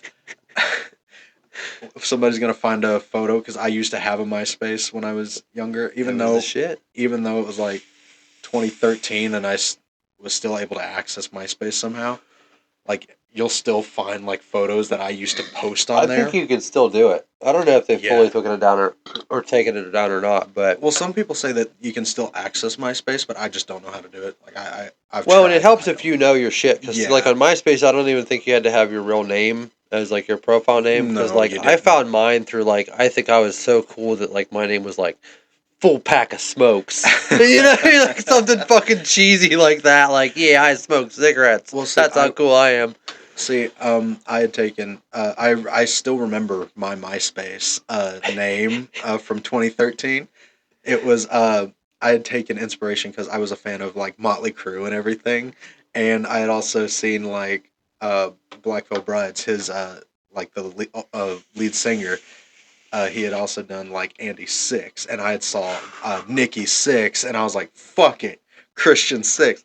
Yeah. And it was the worst fucking thing ever, and I was cringy as hell looking back at these photos. But you kind of kept that a little bit, though. You kind of evolved it. I did. That's cool that you've had that long, though. Yeah, you know what I mean? Like, because that's kind of your thing still. Yeah. It was SIXX for the longest time, and then whenever I created Six Arts, my official brand, I took away one X and still kept Six. Right. I wanted to keep that because. That's cool, dude. Not? Like I said, like I mean, like you essentially had yourself branded from the beginning. You kind of knew, you know what I mean, like what you wanted to be, and kind of how your identity, kind of as an artist, and like I had that too. Like my mom was my biggest supporter for sure. Like my dad and I only really like had that bond over tattoos and tattooing when I was growing up. It wasn't until I moved out that we like became really close. But my mom, it was always like. That whole stay inspired thing, which stay inspired is, like been like my brand. That's been like the production company that does it all, right. That is me. And that comes from my mom, just always reminding me to like, just be inspired. You know what I mean? So like, we always had this back and forth where I was like, well, like I can be inspired, but you lose it. I can get inspired, but you lose it. So the key was to stay inspired. That was the thing. Like we had coined that, and from like I would say probably maybe 10 or so. One of these days I'm gonna get her on this fucking podcast too, and check me on a lot of this stuff, because like I was young, when I was like stay inspired. That's my thing, you know. And it's like, it's crazy to think like this is like 2 fucking decades in that like I've had enough self awareness that I was like branded and like had, you know, something that I knew was going to be something, you know, whether I turned it into, you know, media or art or tattooing. But like, you know, it's cool whenever people find their art so young that they have that kind of opportunity to kind of think really far ahead, you know. And Right. I think less and less people now, I think, you know, think about the long term, because just like with, you know, when you commission something, because like I could go right now and have an AI, hey, make me a super sick design for my album cover with a rose and a peacock and an AI could spit it out in 2 seconds. But Right. boy, I don't know, Christian's been taking a week to draw that. I can't believe it's taken him so long. It's Yeah. like, you know, I realize like I have to sit down and like again harness that, and I gotta do it. And if, you know, I might not get it right the first time, probably won't. Yeah. No. It.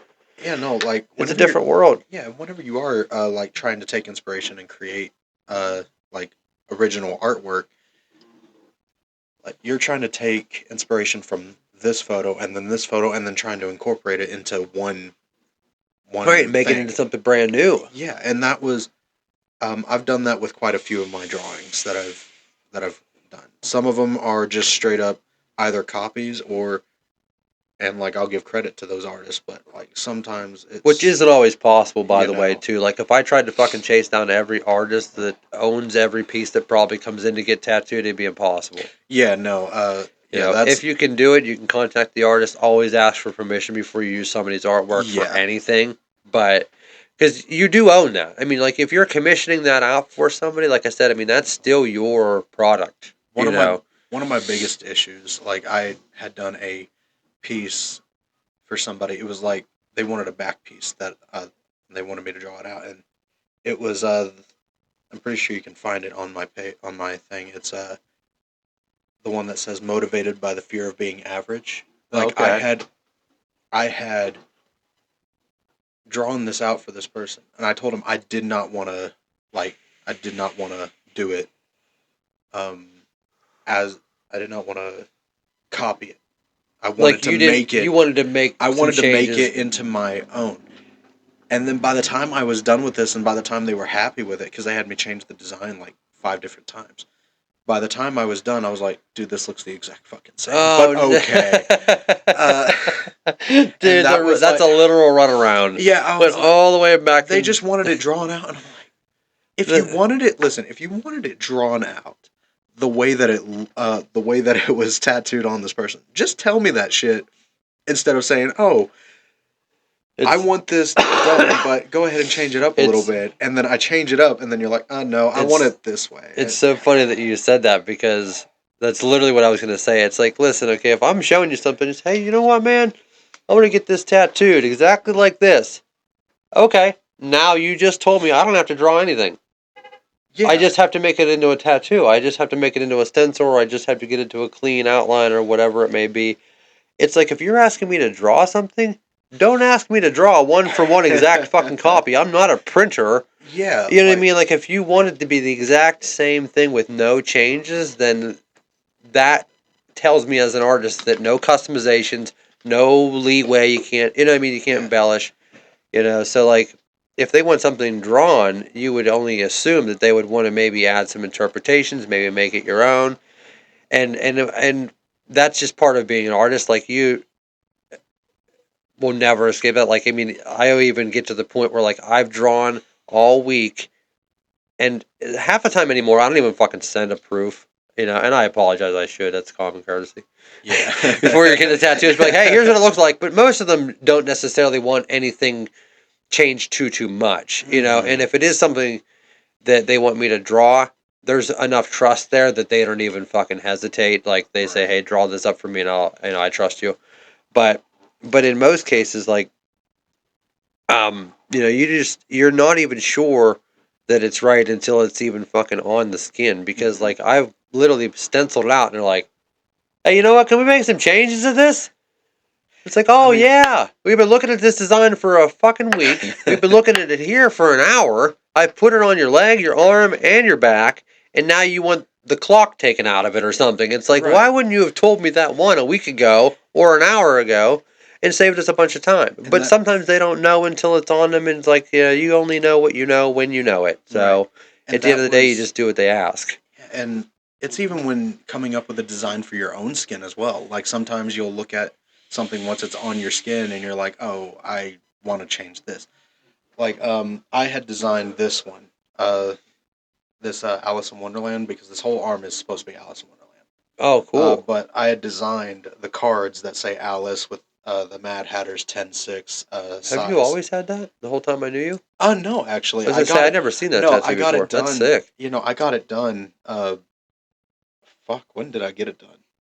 Yeah, I know it was this past year, but I love how you did the cards and stuff, man. Like yeah, that's really really cool. yeah, I didn't know if I was gonna like it, but it turned out well. And Yeah, it's designing that, I changed it up so much because at first it was just regular cards and with right. Alice across the top. And then I was like, well, let's make it look like they were burned off the edges. Yeah, I And love the then distressed look, man. It looks so good, and it's done really well too. Because like not everybody can nail that look, especially like on mhm, a card. Like you don't want to go too mhm, dark on it. Like but it's executed beautifully, yeah, dude. Like I really love the way that looks, and your yeah, positioning of it too is right. Because again, you could have the right idea, the right tattoo, the right right. design, and if you put it in the wrong spot, it's gonna look totally different. Yeah, I knew I wanted it up here. Yeah, And it sits the cuff of your arm really yeah, good right there. and it paves the way. And then I've got your Yeah, 13 dude. that you did.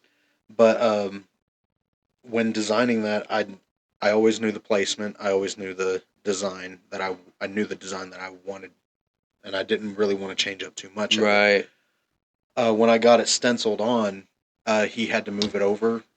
The guy who did it had to move it over a little bit because I was holding my arm like this, and he had it sitting kind of like right here, and they was Well, like, and "Let's move it over a little and when bit," it's gonna fold, sometimes like that creates like a weird squish. Mm-hmm. I mean, and that happens to me, a couple times a week. To where again, like my own head, I'm like, fuck, I gotta fucking move it. I gotta fix it. Like so.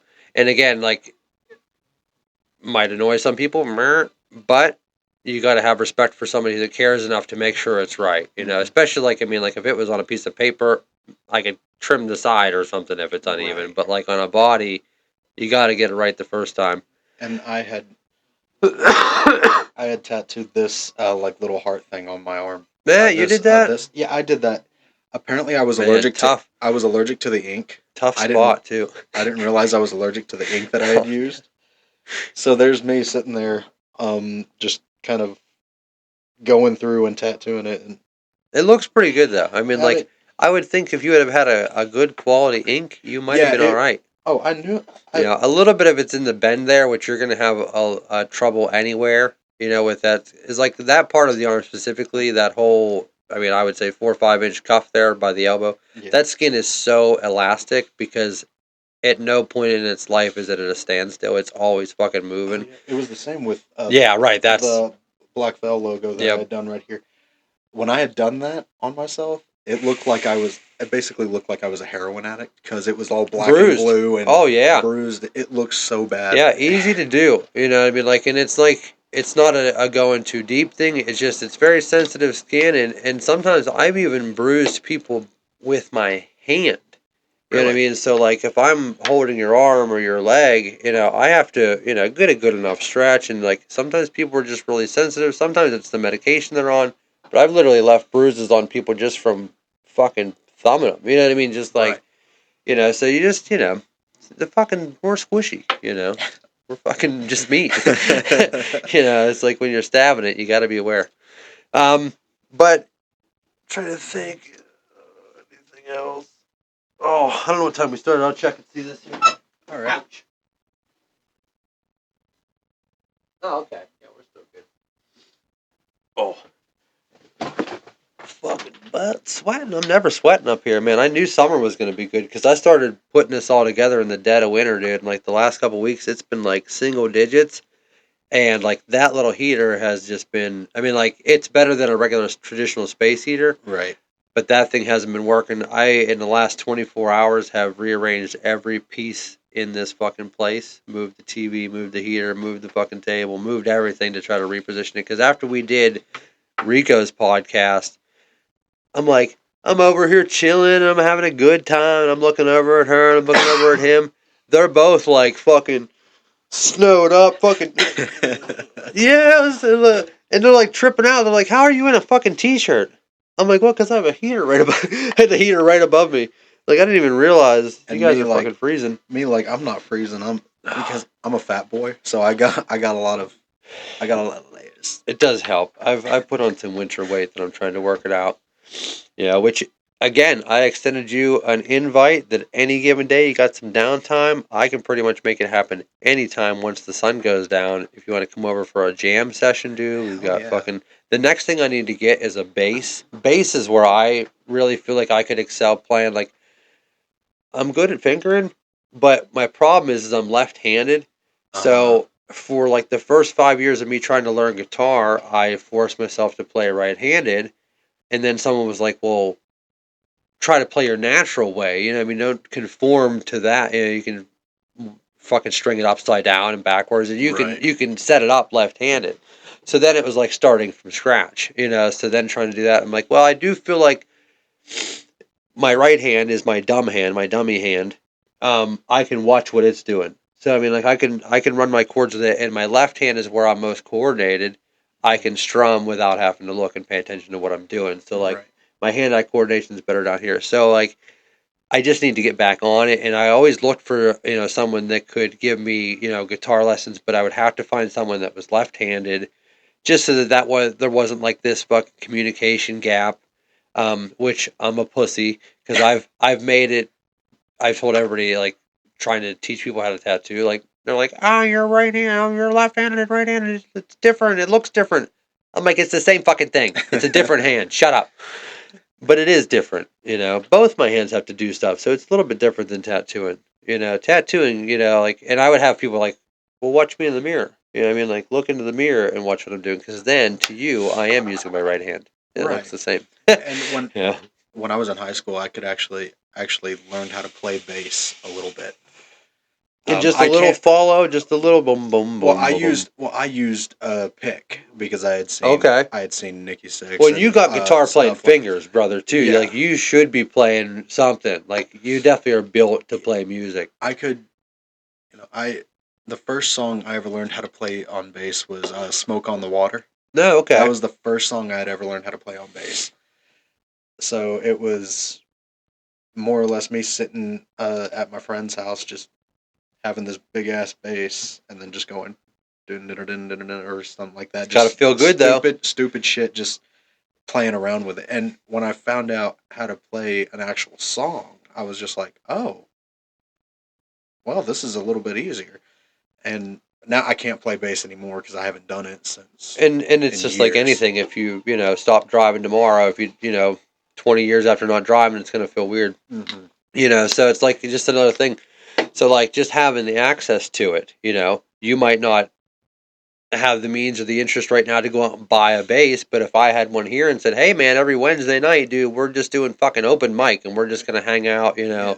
most likely it's just gonna be me, because again, I know very few people that are interested in like, "Hey, let's fucking do something different," like I got a venue, in mind and stuff like, and I've been working on this proposal, dude, for over a year, Mm-hmm. and again, just a little self conscious, a little bit just being careful, don't want to present it in the wrong way, because it's one of those things, either it lands or it doesn't, because it's a small town, and, if you don't get it in the right spot, it's not going to work. Well, So, go ahead. oh, sorry. I'm glad that you brought up the whole self-conscious thing, as when it comes It's to a like, part of everything we yeah, do. when it comes to art and hell, even music. One thing that somebody had always told me to do, and they taught me this. I'd learned this from my vocal coach. He had taught me to not think about it. He says, get yourself out of the mindset. He says, you can be a great singer all day long, or you can be a great artist all day long. He says, but if you're so worried about what people think, you're going to fucking suck. That, no doubt about Right. it. You are going to Absolutely. suck. I believe that. So he says, what I want you to do is the exercise. He says, just kind of, in a sense, give up on trying to impress people. Or trying to make it, or Yeah, whatever trying to that make it. reward is. And that was whenever I was recording A Perfect Lie. I had just kind of like said, you know what, screw it, I don't care anymore, and I just let myself go. Right. I let it all out. And then once it was done and over with, I was pretty proud of it. Like, I realized what I could do with my voice and uh, how I could create something and be proud of it. And I didn't even care how this person felt or how this person felt. I did not give a shit. Well, and I think that's probably the most important part of it is to remind yourself of why you're doing it, you know, because, again, if you're fueled by even success, I mean, everybody wants to be successful, but if it's like, you know, I'm only doing this to get rich or to get famous, it's like, it's not genuine, you know, like, again, it goes back to, you know, like, you're happy doing it even if nobody hears it, you know, if you don't share it with anybody and it doesn't become something like, you know, you putting that in, you know, you putting everything into that song and being able to hear it back and saying, hey, you know what, like, I actually can do it. You know, it's a little bit of a confidence boost. Like, that there is your reward. Right. And just knowing that you accomplished something that you were afraid to do or didn't think that was possible, like, you know, then when you share it and you get some feedback and some people that agree with you, then that's good. But like I said, at the end of the day, like, you got to be doing it for your own self, you know? And it was also like whenever I was recording, whenever singing in general, even if I were just to come up here with you and just start fucking wailing out a couple of lines, you know,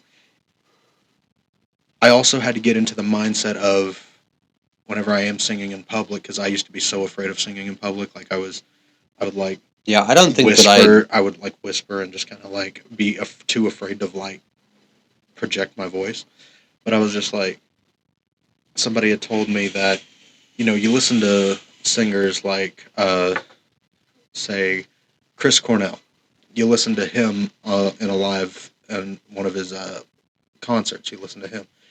And he's giving his voice to the audience as a gift. He's not like saying, oh, I'm singing, I want your feedback. Right. He's giving his voice. Right. So therefore, he's able to hit all these high notes and all these, like, he's able to have that, he's able to, you know, sing. He's able to... Well, you're essentially able to kind of let go. Yeah. You know, and that's one part of, like, you know, because I have all these aspirations to do stand-up comedy and stuff, and it's like, that's another weird thing for me because, like, I know that I can be funny, and I know that I have the ability to write well, which those two things paired together, that's comedy. So it's like, but the weird thing about doing stand-up comedy is that the only real feedback you're getting is laughter or not laughter, you know, to where, like, in a normal situation where, like, because even if I'm just telling you about something that's funny, like, I structure it and I set it up in a way that when I'm telling you, there's a punchline. You know what I mean? Right. You don't essentially get the joke or why it's funny until I'm ready for you to understand why it's funny. So, like, I can do it in real time with real people while we're sitting here in one-on-one, but we're having a back and forth. We're having a conversation, you know, and that's kind of fueling that you know, that energy. So, like, when doing stand-up comedy, you're walking up and everybody's fucking cold. Right. Nobody fucking knows you unless, you know, you're fortunate enough to be known. But, like, starting out, who the fuck is this guy? You know what I mean? So, like, you got to connect with them immediately. You know, like, you got to win them over immediately to get them on the hook. So it's like, it's a really weird thing. Same thing with music, because, like, you could sit here and jam and you could play music and, like, we're all sitting around and feeling it and vibing it. But, like, when you're on a stage and you got all these people, you know, there to see you. I mean, everybody came here to hear you play the fucking Jeepers Creepers song. It's like, you know, like, you're up there and you're just by yourself in a way, but you got everybody watching you. It's such a strange thing to take, again, even like art, and turn it into something where you're sharing it with the world and you got all these people looking at it and you're not even getting any feedback. You're essentially in it fucking blind and just hoping that people are receiving it well. Oh yeah, that was what I did a couple of talent shows back in high school. Oh really? And, oh yeah. So you've always had a little bit of performance. I've had experience in performing. And that first time that I went up on a stage, I was nervous as shit, as anybody would be. Yeah, you'd be terrified. I mean, I don't think I've ever gotten a chance to do anything like that. You know, I was terrified, but then I was kind of thinking, like, as I was walking onto the stage, I'm like, okay, there's no going back. So yeah, it's right. You're gonna look like a fool if you turn around now. Yeah. So it was kind of just like, okay, fucking go out and sing, and then leave the stage after the song is over, and then if people clap, they clap. If not, if people want to stand up here and call me a Or they might laugh. They yeah, they might, might because that's laugh. what everybody's worried about. It's like, Oh yeah, I'm going to do something silly, or I'm going to trip and fall, or I'm not going to do one. They're going to laugh at me. I've had people laugh. I've had people like heckle me. I don't like to use the term, but I've had people call me a fag, just for well, just for singing and stuff like that. And I guess that's the stigmatism too, because again, I never, if you would have come up to fucking anywhere from 10 to 15, 16, 17-year-old rat and said, hey, you want to be in a talent show? You want to get up on stage and do something and showcase your talent? Knowingly, even at that age, I had a fucking lot of talent. Like, if I could sit here right now, I could think of 15 things I could get up there and do. Right. That might not even be what anybody else would even consider a talent, but I would do it just to do it. Right. But back then, I'm like, I never think I'm gay. I really think I'm gonna fucking, I'm a fag because I'm singing or I want to dance. It's the same thing like, oh man, homie's coming on. I gotta turn that song. I gotta turn my metal back on, and like, it's like I always laugh at my buddy Chris because he's always listening to heavy metal. I was like, when I get out of the car, he probably turns Taylor Swift back on. Oh, yeah, like, it's like we're all so afraid to just be ourselves, and like we need to just, just put ourselves out there more. For years, I was afraid to. It's funny that you brought that up. I was afraid to tell people that I liked Taylor Swift. I was so afraid of it because here I come out looking like this gothic fucking. You're gonna kill Taylor Swift. I look like I'm gonna kill somebody, and then fucking I realize like my look inspiration is from Chris Motionless from Motionless in White. That's my look inspiration. The gauged ears, the makeup, black hair. I can see that, because I grew up in that era. Right. I mean, like I would even coin a very, what I would call mainstream, very mainstream, but like the My Chemical Romance era, where like again, people kind of let go of that stigmatism. Like, oh man, like guys can sing in a high pitch with a high note. They can have long hair. They can have fucking makeup. Like it's like, thank God, everybody kind of got their head out of their ass because like. When we had like glam metal and stuff like that, like was there people telling these people they were, I mean, like I don't know anybody essentially from the times, but like was there any discourse or like blowback for like Queen and all these guys that were up there? Right. Probably not. You know what I mean? So, but yeah, your style reflects that fucking era, man. Like, and it's cool that you didn't.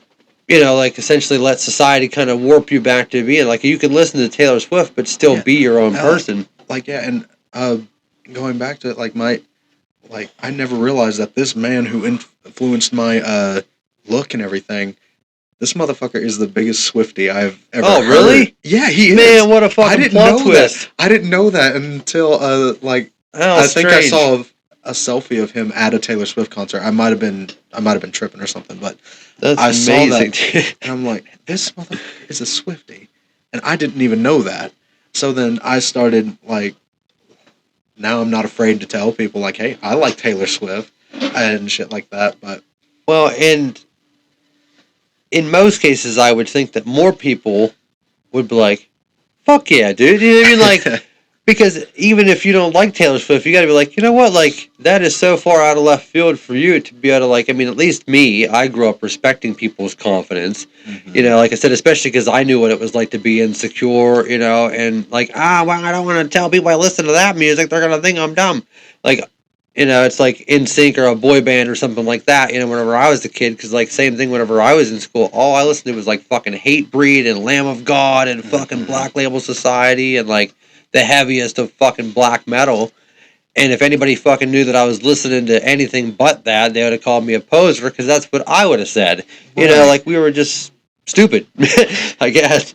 It's also the same with my look, because when I was younger, like I was so afraid to put on makeup and stuff because my parents were not supportive of makeup. They were not.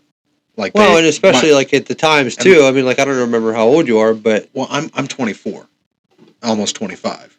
So, like my dad, he's an old ass redneck, as he likes to say. So his son, he's old school conservative boomer.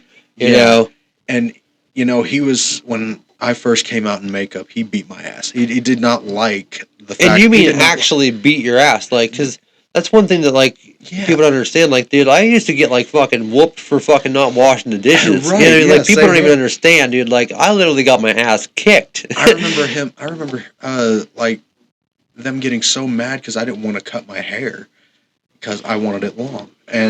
Well, and the stretched ears, too. Like, oh, my Well, God, did it actually, I fighting didn't. tooth and nail. I started doing this actually this past year, the stretched ears, because But it's if you, same yeah, concept. I mean, like, just the whole, you know, I what are you was, doing? You're looking like a fucking weirdo, you know, like. and I was so afraid of the stigmatism that would come along with it. But then halfway through high school, my parents were just like, you know what?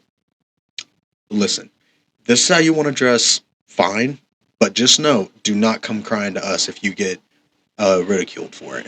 And I was like, fuck it. And now I've been this way since. If you find yourself in the area, please check out Cloud King. The team there is highly knowledgeable, whether you're looking for something to bring you up or bring you down, something to keep you motivated, or just something to give you the little bit of the edge off. We encourage you. They help us keep our mind right. We deal with the daily stresses of just normal life and just serving the community. So please check it out. You want to get some information, you got any questions, they're always happy to help you down there at Cloud King in St. Mary's. So we thank you for that.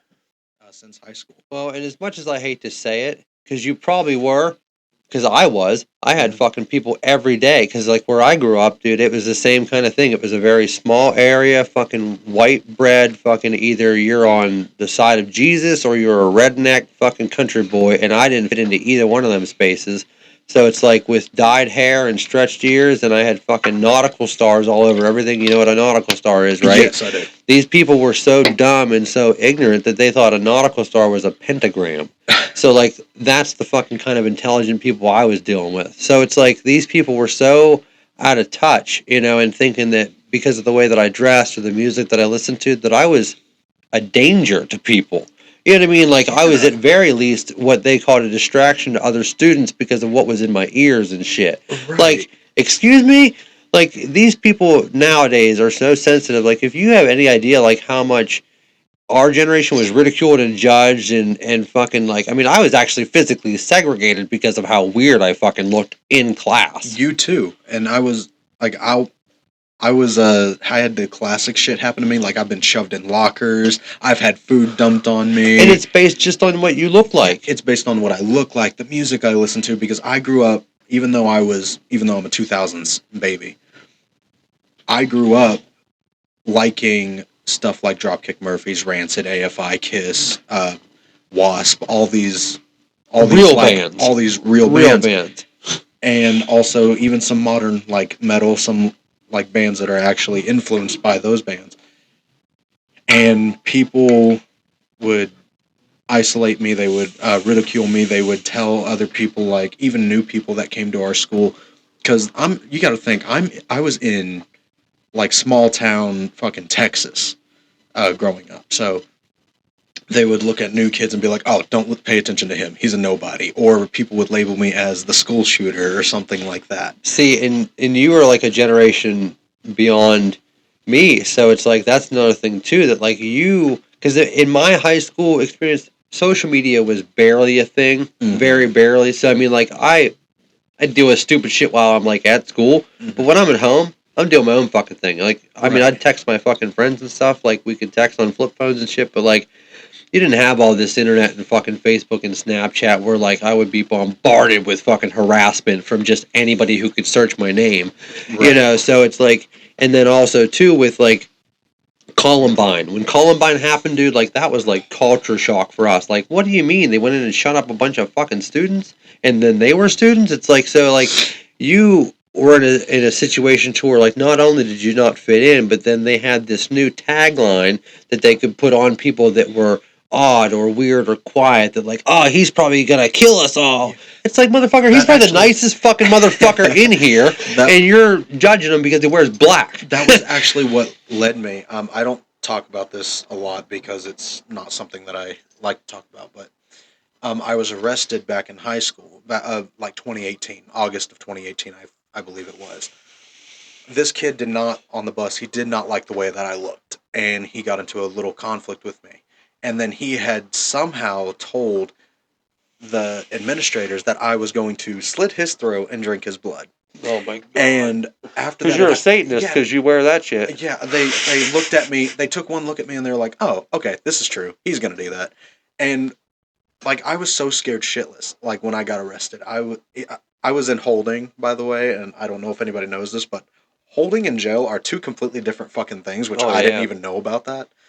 But all I was thinking, like, I'm in a fucking orange jumpsuit in a holding cell, Right, and and you hear that fucking door close behind yeah, you, you're and like, I'm holy shit, this is terrified. exactly what they tell you it is. I was only there for one night, Were you in and there by yourself when yeah, you? I Oh, was in there thank by God. myself. Yeah, but Because intake when you're with because somebody else is terrifying, yeah, especially the first especially time. because like I was terrified of having long Well, hair well, right then there you in too. jail, Not and I only was like, first time in jail, but you obviously don't fit in there either. yeah, and I was like, this ruined my life. I was like thinking, how is this going to ruin my life because of just the way that I look? Right. And as soon as I was done, and the charges were dropped, obviously, because you know But the trauma, I mean, the like trauma, literally, you're sitting like there trying it. to reflect on who you are as a person, and like your choices of your clothing Yeah, is and getting you into this shit. it wasn't even the clothing.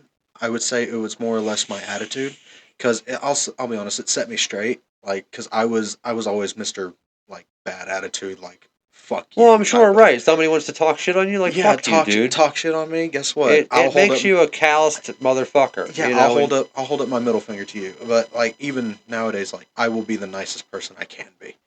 And some people do judge me the way that I look nowadays, and once they get to know me, they're like, "You're just a teddy bear in black leather and chains. well, That's all especially if you they seen are." you fucking pulling out with your Yeah. fucking Taylor Swift on, they'd be like, "Oh wait, was I It'd be like, wrong about that guy?"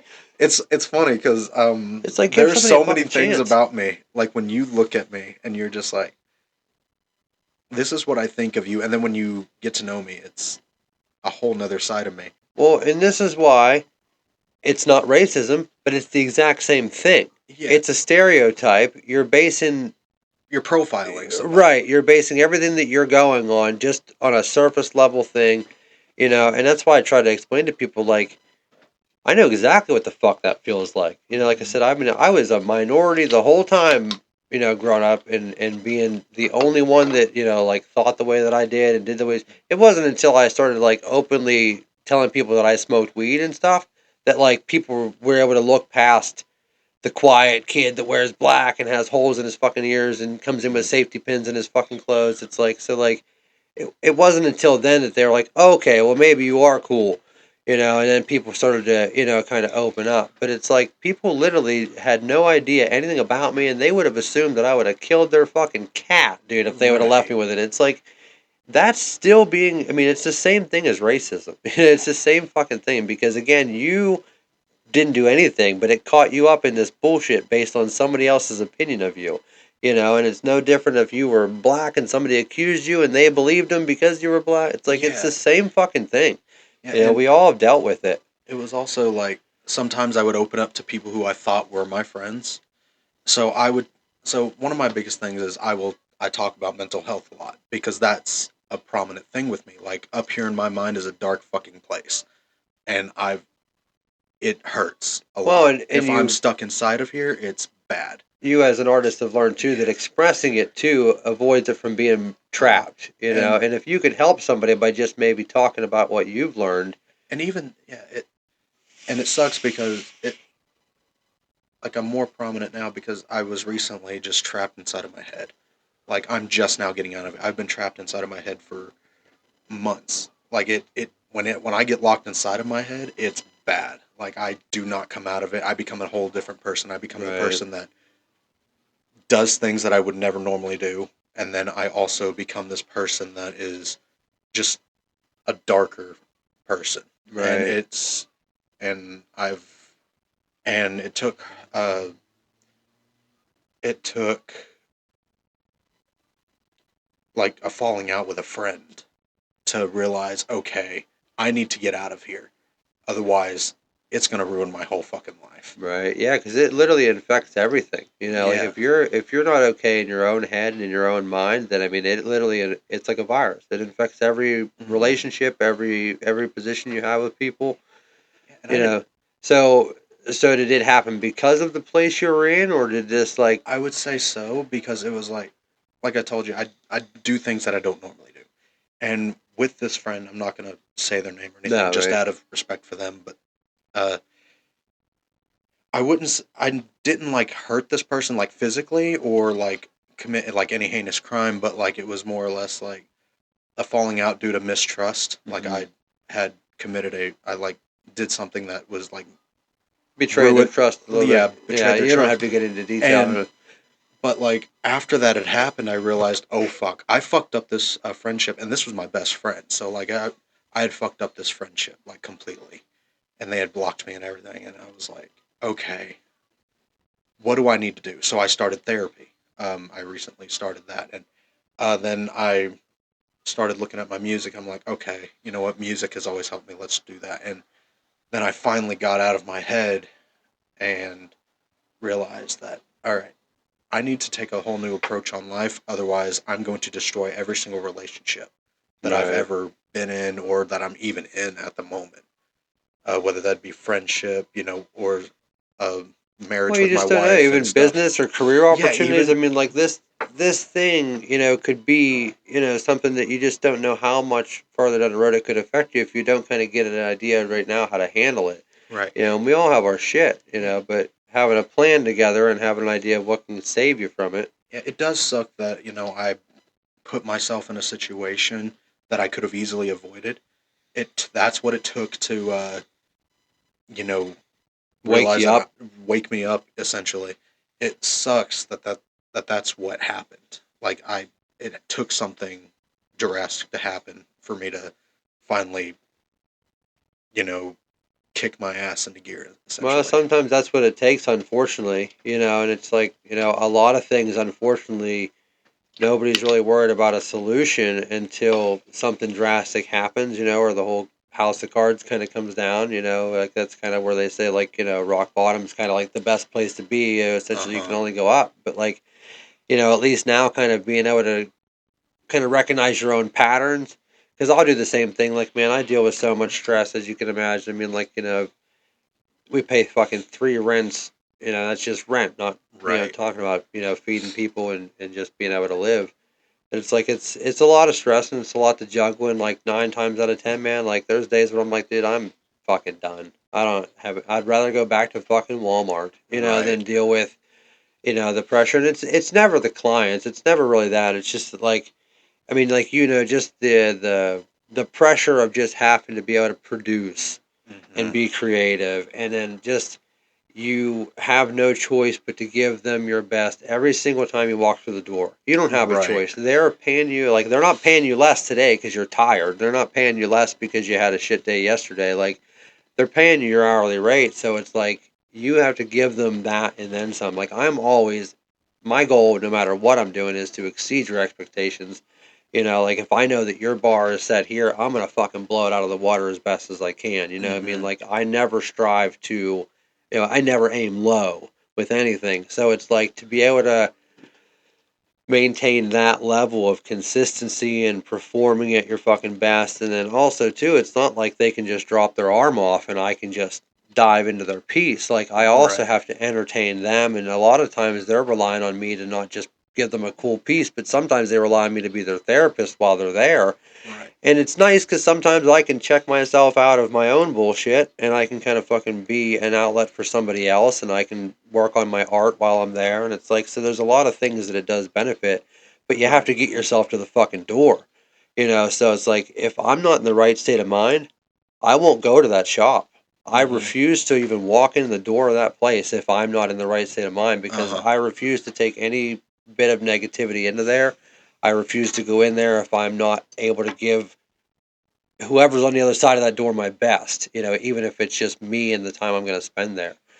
So it's like just having a level of commitment and saying, listen, I care enough about myself or the relationships I'm in or my career that I'm going to be able to check myself and say, hey, listen, I'm falling down the wrong path and I'm going to stop myself. I need to switch lanes. Right. Maybe I need to do this. And that's where, like, with the sauna, I mean, that's for a number of things, stress, weight loss, all of this stuff. I mean, like, I'm telling you what, like, I'll just sit in there for 20, 30 minutes, dude, and it's just like it's like a sanctuary, man. I'll sweat it out, I go up here and talk about it, dude. Like, just having the right things in place, and that's where, like, so I'm trying to open this up too to other people that are kind of in the same lane. If, like, you need anything that's going to benefit your mental health, it's options. Yeah. So it's like, if this isn't working for you, maybe this will. So, like, maybe if you're got writer's block or you can't perform a fucking song, maybe come over and bang on the fucking drums, or maybe sit in the sauna for an hour, or maybe, like,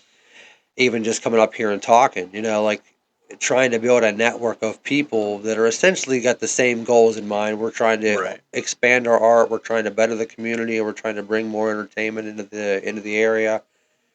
We create a fucking team, to where we're all kind of fueling the same fire, essentially, and it's like, that's what you kind of need, a support system to where, like, say, hey, listen, man, like, dude, I got fucking a whole week's worth of artwork and I can't bring myself to pick up the pencil. I sit down and talk to you for 5 minutes. You're like, dude, I can't fucking do it either. I've been trying to fucking record this Yeah. for all week and I can't get it. Yeah. And And it's like, oh shit, dude, we can laugh about the struggles and how bad we think we suck, and then we'll fucking walk away and we'll do our shit. It's like having that to relate to, like, because I mhm. hate feeling like I'm the only one that knows what I'm going through. That doesn't get you anywhere. Oh yeah. You got to be able to have that, door to go through to say, hey, listen, man, like, what are we going to do? Because I do the same thing with my buddy Timmy. He struggles trying to get his art going, and it's like, dude, I might make it look easy. I'm over here, successful tattoo guy with all this stuff going for him, but dude, like, at the end of the fucking day, I'm still pulling my hair out, dude. Right. Still feeling like I don't deserve any of it some days, because, like I said, you have to be able to give them your best. hmm And you know, when all this shit had happened with that friend, like I knew that drawing wasn't gonna help out. I knew that wasn't gonna help out. It usually does, but this was so like a life changing experience for me. So it was kind of like, okay, what do I do?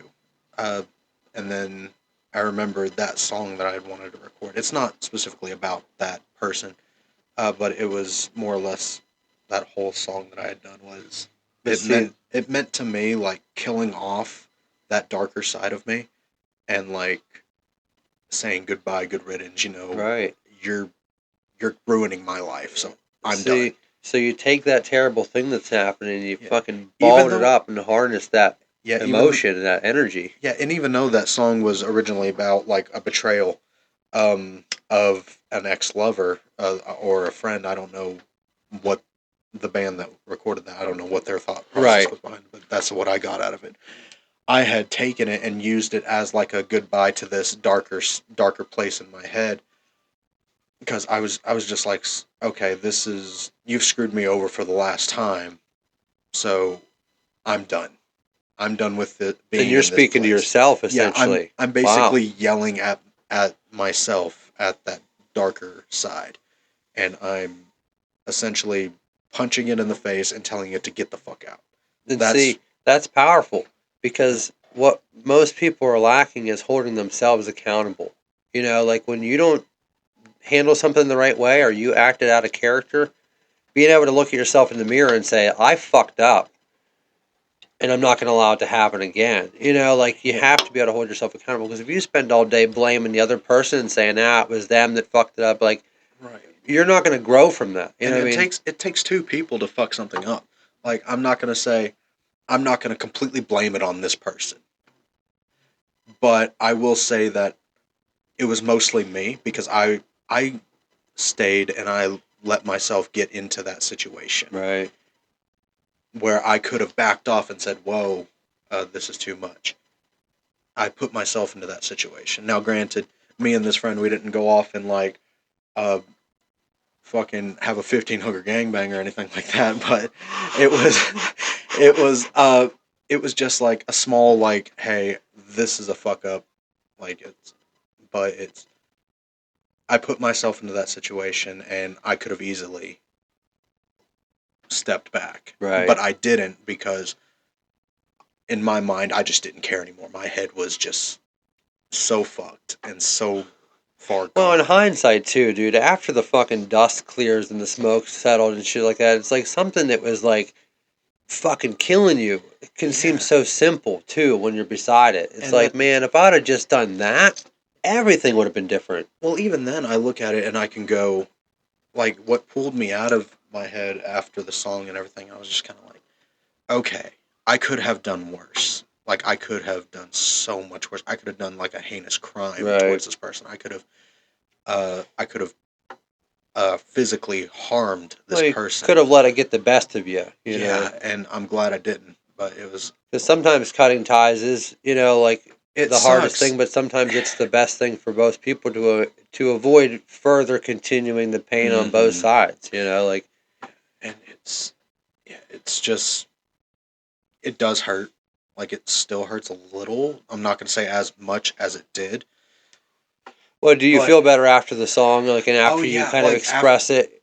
yeah, You know, after I had, do you feel the weights off your shoulders a little bit? yeah, because after I had finally, like, addressed in the song, after I had finally addressed that evil son of a bitch in my head, I was just kind of like, okay, now to work on myself, like being a friend, being a husband, being a bandmate, Right, just those, start rebuilding. I wanted to build myself from scratch and do better. And, now I'm spending more time with my wife, and she's happier. Like, I'm happier. I've noticed an increase in just her smiling. So just My better quality of Yeah, better life. quality, and also, like, my friends are a lot happier when I'm around, because I'm no longer being that, like, Dark cloud a little yeah. bit, you know, because like my buddy Timmy, I got to kind of pull his head out of his ass sometimes too, because it's like, listen, man, like you're my favorite person to be around. Let me Hmm. start with that. Like, dude, you're the most fucking fun person I know, and that's why when you're going through shit and your head's fucked up, it's infecting everybody. And like I start to notice, like, dude, you don't get a hold of me as much. You don't come around. I don't see you posting any work. I can feel your energy, you know, is gone or it's low. So it's like, man, like you got to remind yourself that like you're my inspiration too. Like I said, like he looks at me like, you know, I don't know. I mean, maybe he thinks I'm a fucking dumbass.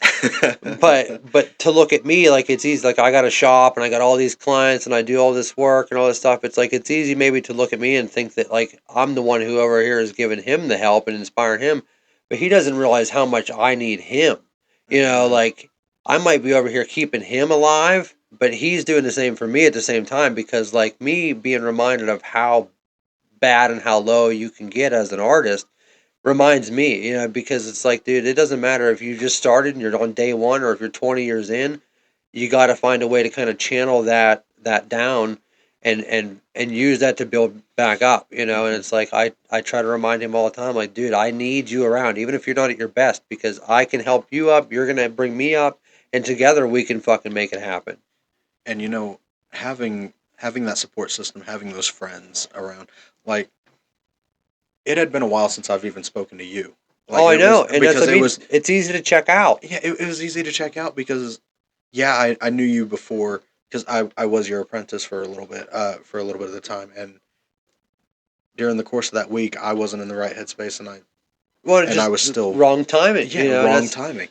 And, knowing you even for as long as I did, it was easy to kind of check out, because I knew that I needed to distance myself from a few people, and just because I didn't want to bring them down, and I didn't, like, say with you, I didn't want to, like, essentially bring you down further, well, and because like it. you said, if you're trying to kind of, you know, kind of harness, you know, yourself, you know, like I always say, you gotta have yourself taken care of. You essentially got to be 100% before you can give Hmm. anything to anybody else. Because if you're only at 20%, how can you give somebody else 100%? How can you Right. know what I mean? Like you've only got so much of yourself to give, and it's like there's so much respect that if it's not the right time, same thing like I didn't hold any grudge against you. You didn't hold Yeah. any grudge against me. We were in a professional situation. We said, hey, it's just, hey, not the right time. I didn't dive into, Yeah. reasons or nothing like that. And like I said, we know that at some point, like it'll probably fucking happen. It'll probably work out. But like we both are in a situation where we're still trying to build, Yeah. and still trying to find the right motions. And, like, like, now being in a more optimistic headspace than I was even during the course of that week, it's I'm still trying to get used to it, kind of, Right. because It's I'm not. weird It's to be weird. happy. It's like, why It am I is. so fucking Yeah, happy? I'm like, I've got an amazing wife. I've got great friends. You know, I have people who love me, and I have like I have this thing that I'm doing. Like I have this music that I'm releasing, and I have my artwork, and I'm just happy to be around all of that. And it is, as you said, it's fucking weird being happy Yep. Yeah, and to because be you're able not to used freely to it. express yourself, and like I said, to essentially be able to know that you can put yourself out there, your real self, and those who have accepted you are there and support you. And if anybody out there doesn't accept you, they're on mute. You know what I mean? Right. It's like, you can live your life and you can do everything that you want to do without having to worry about the feedback. Yeah. It's like, you're your own person, your own artist, and your family and your circle of friends is your palette, and you paint it any way you want, man. Like, Hmm. that's the best thing about life. And unfortunately, not enough people realize it until it's too late, and that's where, like, you have to be a little bit wise. You have to understand that, like, you're lucky, dude. You're so lucky to be talented and to be in a position where you kind of have a couple years ahead of you, to where, like, now how to handle things better than a lot of people even do in their late 40s, 50s. I Hmm. mean, some people, like I said, don't understand how to channel their demons and also be able to live with passion, because, Right. like, you could fucking say, fuck it, I'm just gonna stock shelves for the rest of my fucking life and I'll just do whatever, and I didn't make it and I'll just be bitter forever, but, like, there's a million reasons to fucking smile and to get up in the morning and do what you Yeah. do. And You gotta focus on that. yeah, and focusing on all that, it yeah, going back to it, it's weird, but it's essentially, you know, I'm not used to being an optimistic person. Like, well, okay, I am an optimistic person most of the time whenever I'm talking to somebody else, but when I'm alone, I'm not usually an optimistic person. Like, I beat myself up. But because I'd been locked inside of my head since last August, and finally being out and realizing, hey, this is like kind of cliche and cringy, but the world's a lot brighter in my opinion. Well, and that's why they say, that's why they call it a wake up call. Hmm. And, like, there's a lot of different ways you can get it. Um, and you're lucky enough, again, you're not chasing it. You know what I mean? Like, you've found it. Hmm. So, like, you just have to maintain it. And it's just like anything. Anything that's worth a damn is got to have just constant work. And if you Right. neglect it, it's going to be a lot harder to clean up the mess later on. And if you just do a little bit every day, and you just, I try to tell people all the time, like, you want to get started doing something that you've never done, every day put in 1%, and after a year you have put 365% into something brand new, Right. and it's like the one thing that we all fucking have, and we don't know how much of it we have, is time. And that's why you just got to make the fucking most of it, like, because at the end of the day, I could blow off a fucking tattoo tomorrow and the client might be salty and I might not make a couple $100, but if my time was spent doing something that made me fucking happy, or maybe I didn't, go in there and tattoo in the wrong headspace, and again, create a negative chain of events, then that time and that day was more valuable than the money that I would have made being at work. It's like, Right. so at the end of the day, like, your happiness and your time is the most important thing at the end of the day. And, like, your art's not going anywhere, and you'll Yeah. you'll always make money off of it, dude. There's always a way. And being being in the right headspace, it kind of helped me out a lot because even after I had left the apprenticeship with you, I was still like tattooing on fake skin and stuff like that, even if it was just like pulling a line a day or pushing a Right. line or doing Keep that whatever. muscle memory, brother. Yeah, I was doing all of that, and which, by the way I was doing it was fucking hilarious. Oh no. Um, I had taken one of the old like coil machines and then just stuck a pin through it, and then every day would just draw a line or push a line or Okay. circle, Dude, squares, all that fun stuff. it might sound silly, dude, But it but worked. It before I had my hands worked. on tattoo equipment, dude, I was doing the same fucking shit, dude. Like, I was trying to make tattoo machines. I would take a fucking pen, heat it up with a fucking lighter, and I would bend the top of it, and then I would put something heavy on the back of it, because I wanted to train myself To to have be, that weight.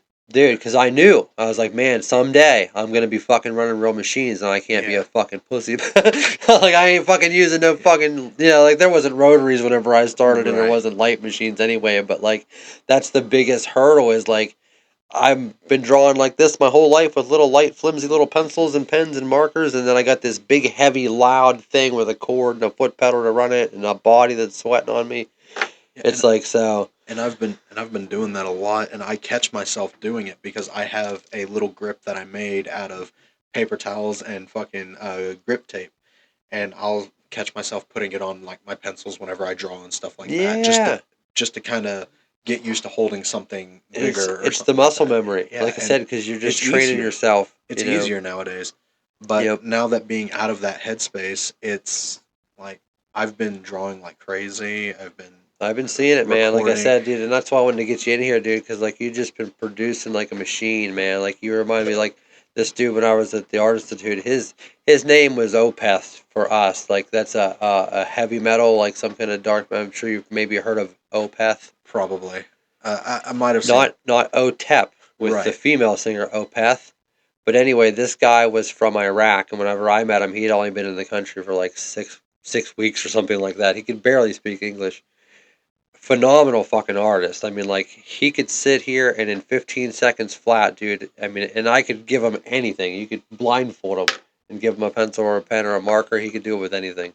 Draw you a perfect portrait of both of us fucking sitting here in real time. I mean, like he could just photographically fucking draw whatever he was looking at. Right. And it's because in Iraq, over there, their art schools are very strict. He said all day, just relentlessly, they're like forced to like recreate like immaculate works of historical art like the Mona Lisa. You gotta paint the Mona Lisa 15 times today. You're just relentless over and just studying art history. So, I mean, like, when he came to the art studio, he was fucking teaching our instructors shit. You know what I mean? They were like, dude, you're wasting your money here. But everybody fucking hated him because he was from Iraq. And Yeah. this was shortly after 9/11. I mean, like, it was still very, very fresh. Right. He was Muslim and everybody fucking hated him. But I don't give a fuck who you are, where you came from. Like I said, he could barely even speak English. But he'd come up to me because I had a bunch of tattoos and stuff, and he was like, "Tell me you wanted to fucking I want a tattoo, I want a tattoo." I'm like, okay. I had some tattoo equipment back in my fucking dorm room I brought down just in case I needed to make some money for fucking, food or something. I'm in college, like I Right. wasn't gonna get a regular job. I'd already been tattooing at that point, a couple of years. So I was set up in my dorm room, slinging fucking ink. But he'd come over and, like I was like, well, let me look at your drawings first. Because, like I said, I didn't know him at all. He'd like rushed me after one of our classes or something. And like all of his artwork, which I know now through studying a bunch of art, like overseas in the Middle East, Russia, and all this stuff. Like if you look up like Russian prison tattoos, you're going to find some of the most twisted, sadistic artwork you've ever seen in your life. And like I laugh because people used to think that my nautical stars were pentagrams.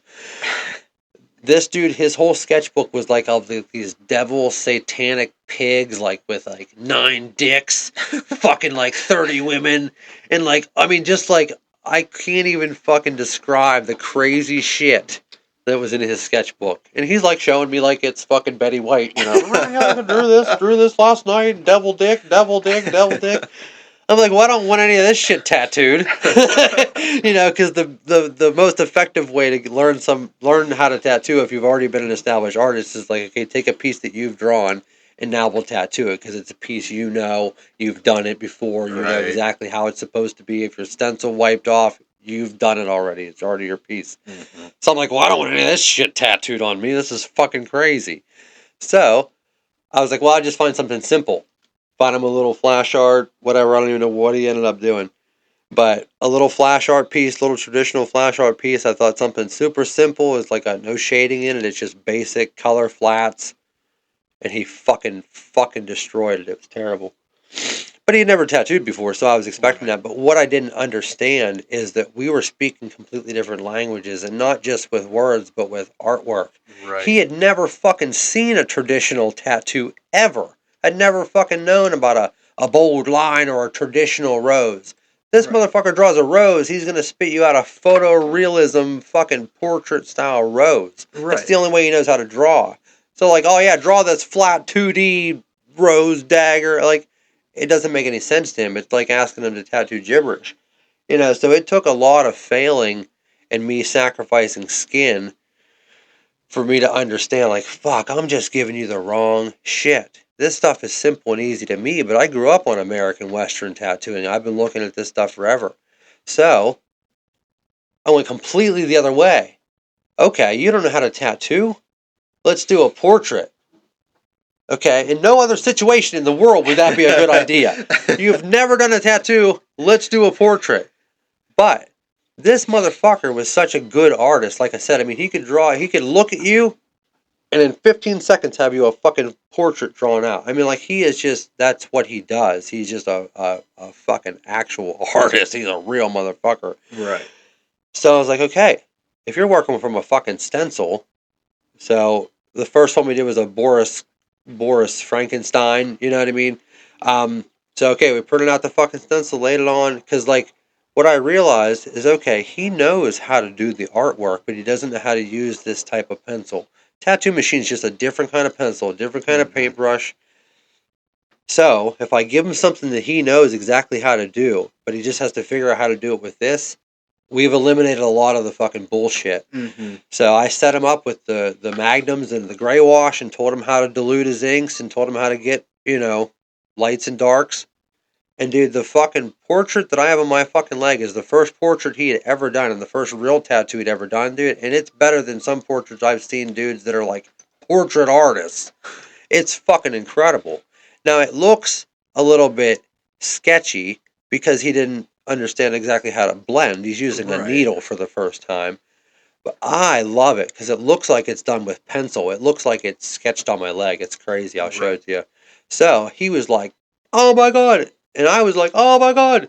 In fucking 4 hours, he had done it. He had done a fucking portrait tattoo, and it was better than I could ever done. It's probably better than I could do right now. So he was like, oh my God, can I do another one? I'm like, well, I guess, yeah. I mean, it's my equipment, my ink. I'm not paying for it. You just did a fucking killer job. I mean, 4 hours. I could sit for another 4 hours, I guess. So, and this is all done in the dorm room. I'm laying on my fucking bed, and he's hunched over a fucking bench tattooing me. So the second one, I'm like, okay, well, now I'm going to get one that I actually want. Because that one we just agreed, like, okay, that's something that I think is cool. That's something that's got some easy to understand light and dark shading. Right. The next one, I'm like, okay, I'm going to fucking hit you with one that I want. So I picked a Salvador Dali, which I don't know if you know who Salvador Dali is. Yeah. The illusionist painter. So Salvador Dali portrait stenciled on. 4.5 hours later, I sat for 10 fucking hours getting my calves tattooed by this motherfucker who had not yet developed his hand pressure. I mean, like, he was just working like it was on paper. Shut up, Jesus. Shut up. Shut up. Fuck you. Fuck you. Ink my whole body. Ink my whole body. Because at this point that he was tattooing me, I had introduced him to Wiz Khalifa and all this shit. Like, he's this motherfucking Iranian array. Like, ink my whole body. I don't give a motherfuck. Like running through the fucking hallways and shit. And he's introducing himself. I'll have to bleep this out, but he's introducing himself. Dude, this guy doesn't give a fuck. He'd like knock on my dorm room door. We have a peephole in the dorm room door. And I'm like, oh shit, suicide bomber. Like, he's like, that's we eat fucking bombs for fucking breakfast. Bombs, bombs, bombs. Kill America. Like, he had the fucking best sense of humor ever, dude. He was so fucking fun to be around. But, like, so he tattooed this Salvador Dali portrait, knocked it out of the fucking park. So then it was all off to the fucking races. So, like, I started to find him stuff that was paintings and fine art and stuff like that. If I was smart, I would have just said, listen, dude, you're not doing anything else but portraits from now on. And I'd have done this whole leg in fucking portraits. Right. Not mistakenly, my fucking leg was on fire when I did the first one. So the other one's on the other leg. So I got one on each calf.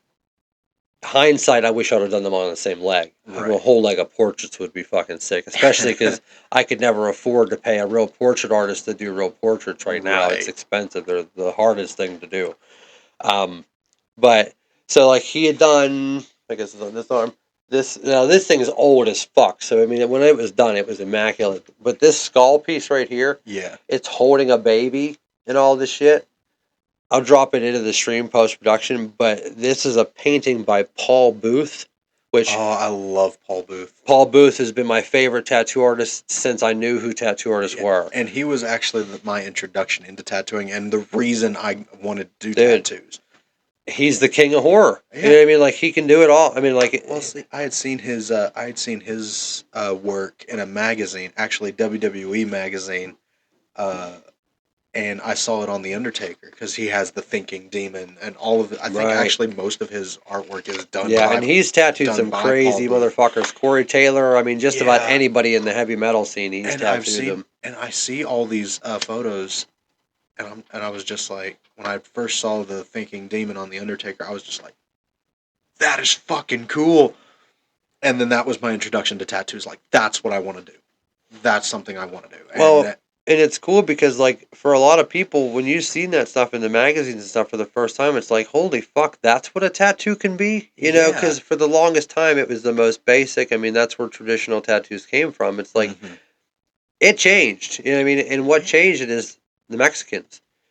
How this actually happened is everybody's pretty familiar with Ed Hardy. Yeah. So Ed Hardy apprenticed under Burt Grimm, which this is 60s, maybe early 70s, California. Tattooing was illegal in New York City. Right. So in California, it was hopping. Everybody was coming to California to get tattooed. Ed Hardy was just a fucking nobody, you know, and like, I mean, these guys are literally tattooed in there, fucking smoking cigarettes while they're tattooing. They got no gloves on. I mean, they're fucking, I mean, it was the Wild West. Yeah. You know, and like, it's where all this stuff fucking came from. So it's like, literally, when Ed Hardy came up, he was the first person to say, you know, we should be wearing gloves. We should treat this thing like a medical procedure. No smoking in the fucking room now. I mean, he is literally responsible for turning tattooing into a professional thing. And he was also the first tattoo artist ever to leave the country for the sole purpose of learning the art of tattooing in a different country. Yeah. He went to Japan to learn how to tattoo. And that's where he got his art style from. And honestly, like, you hear it nowadays, like, whenever you mention Ed Hardy, people think of, like, the 2000s, like, decor, 2000s, like, dressing. Well, it was on everything. Yeah, it was on Lighters, everything. mugs, and cups. then people would associate that with somebody being a douchebag or something like that. And I did the same thing. Yeah. I was offended as a fucking artist. You know what I mean? Like, I was like... I was like, yeah, you're... and I was, granted, you know, a teenager in the early... in, like, 2013, 2014 and stuff like that. I'd see Ed Hardy and I'd be like, oh, that's a douchey thing to wear. And then... Oh, dude, I had the motherfuckers that had the seat covers, they had the steering wheel cover, they had the fucking mug, they had the whole wrapped kit, Ed Hardy. I was sitting there like, nowadays I'm just like, you know what? Without Ed Hardy, I bet you that tattooing would not be what it is today. It definitely helped. Yeah. There's a little bit of information here that's important with that, though. Like, so, Ed Hardy merchandised... and we're not even going to say these weren't... None of these designs belong to Ed Hardy. And this is the biggest fuck you of it all. This is where, like, because in 2013, I was already tattooing at that point. Right. So I was already in the tattoo industry. So I was like, you know what, you fucking motherfucker. You just fucking... I mean, kudos to you. But you literally just took every fucking piece of traditional tattoo work that you grew up on, that Burt Grimm, Sailor Jerry, all these motherfuckers, they're the real owners and artists of that traditional style. The Panthers, the fucking skulls, the ladies, the daggers. I mean, literally everything. All that traditional tattooing is Burt Grimm, Sailor Jerry, and a couple of the guys that were in that time. Ed Hardy was just the only one that was smart enough to be like, you know what, we could put that on a fucking shirt and on a mug and on a lighter. Right. It's like he didn't own any of those designs, but all the people that did were fucking dead. All of them were dead and gone. So what he did is he teamed up with that Christina... I always accidentally say Aguilera, but it's an Aguilera. Everybody, if you remember, photographic memory, Ed Hardy by Christina... Right. It was on everything, that. Okay? Yeah. So that lady is the one who said to him, hey, you know what? We could fucking blow this up and turn this into a brand. You know, take your name and turn it into a brand. Because he was essentially retired from tattooing at that point. So he was just making buku bucks off of, like I said, just a... I mean, it's just the same thing if I said after 20 years of tattooing, I took everybody's designs that I did for you and put them on T-shirts and sold them. Right. I have the right to do that. I Right. mean, I don't own any of those designs specifically, but who's going to say anything? You know, I mean, I created them, and so it's like, so she merchandised all of that shit for him. But what's funny is that after the contract expired for them two, she just kept printing his shit. She continued Right. to print his shit for a long time, years after that contract ended, and he had no idea. And he fucking had to file a lawsuit, and they had to go and fucking. I mean, it was a big thing. So that's where you didn't see it for decades. It went Really. away. All of it went away. They had to pull every bit of it. So now you're starting to see it again. It's coming back out, and her name's off of it. So it's Mm-hmm. like, it's just like anything. I mean, like traditional, tattooing. It's vintage. It's retro. It's like history repeats itself. That stuff will always come back in little fads. Yeah, like Ed Hardy's stuff. It's like a little bit's coming out, as It you was said, just smart enough and to monetize it. yeah, and if you go to Walmart now, you'll see in like the jewelry section, there's like some watches and stuff like that. Rings, dude. I seen the Those rings. rings, I'm I like, saw dude, I those. just want the packaging. I got the Like boxes and shit, but the like rings are dope. I wanted, like, I would have loved to have like the ring, like a couple of the rings and stuff like that. I know I want one of those watches that like there was one with a tiger on it, and I fucking love that thing. I Well, and always he had thought a that whole was so set. He cool. had glasses and like I mean he Yeah. had whole series of them and like and I was the first one too. Like it's douchey. Like I said, I mean like I've been drawing those fucking designs forever. I've been seeing Yeah. those tattoo designs on people forever. Like now everybody wants to wear them. Fuck you Right. guys. But But like seeing those, seeing that, um, seeing those, like I was just like, oh, I didn't even think Ed Hardy was still like the brand yeah, aspect of it. I didn't even think that. he still tattoos Yeah, I know he periodically from does. time to time. Yeah, and I'm not like I kind of forgot about Ed Hardy for a while, and then when I saw those like stuff at Walmart, and I was like, oh shit, like that's actually pretty cool. And me getting out of that whole mindset, like, oh, this is just a douchey thing, Right. like that. I got out of that whole mindset, like when after I had turned like Yeah, 18, I'll 19 have and to turn stuff. you on to it. It's a really, really, really good documentary about Ed Hardy, and it's called Tattoo the World. Okay. And his upbringing is super cool, dude. Like how like little kids, used to have your lemonade stands and all this stuff. Well, him and his buddies had a little tattoo shop like that, and like they would sit people down for a quarter and they would draw designs on them and like crosses and all this stuff. And it was all designs that he had seen because Burt Grimm, whenever he was a little kid, he let Ed Hardy and his buddies just sit in there and hang out. They were little fucking kids, and Burt Grimm's in there like tattooing naked ladies and shit, and all this stuff. And it's like every other tattoo shop would kick us out. Get the fuck out of here, you little kids. Right. But Burt would let them hang out. So like he would scour the walls and he would have a sketchbook and because you couldn't take a picture of shit back then. So like, Yeah. oh fuck, okay, that's cool. I'm gonna take that home. I'm gonna take that home. That's cool. You know what I mean? He's just getting all of these different things, and then Yeah. he would go and run a little tattoo shop on his fucking street corner. And what's funny is Ed Hardy's initials. His name is Donald Edward Albert Talbot Hardy. His initials spell death. Oh, I love that. Donald Edward Talbot. It's Donald Edward Albert Talbot Hardy is his fucking full name, and his initials spell death. So Dude, like that that is was his little coin tag on all of his little artwork and Death shit. Hardy. Yeah, I it's fucking like love that. it's like I didn't even think about it's so that. cool. And so like in this documentary, he's pulling out these fucking things, and he's showing like there's this photograph from 19 fucking 30s or whatever 40s.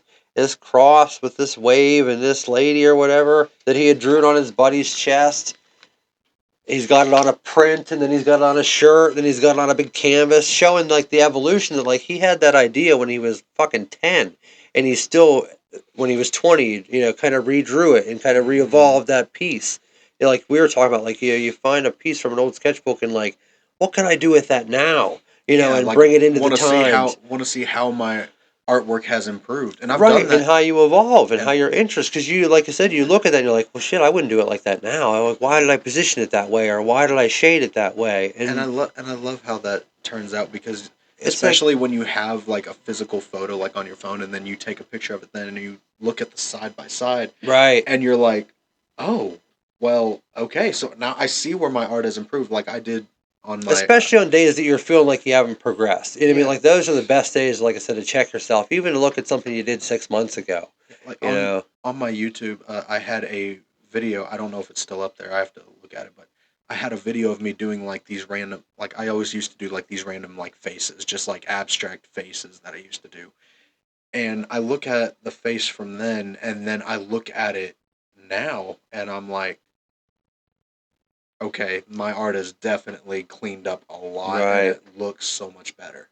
I'll show you a picture of it later on after this, but this is like seeing that side by side is amazing, and Well, it's definitely reassuring. Like I said, I mean, like just little pats on the back, man. Just reminding yourself that you're still growing. uh-huh. Like it's a part of it. And it's I think harder for an artist. Like I said, if you just had a regular 9 to 5, all you got to do is just essentially show up and get paid. Like that's one thing. I mean, like, but everybody's got an aspiration or a goal or a talent or a skill. And might not think that they could do it, or it's not something that they're capable of doing. But it's like even people that you look at and think are really good and you think they're killing it and really successful, like still struggle. Everybody feels like an imposter. Like I said, at the end of the day, it's like, man, Right. like, am I really as good as they all think I am? It's like, like, can I really maintain this? How long can I fucking keep this up? So Hmm. it's like, and I would imagine, like, in a band, you fucking release a fucking album and it,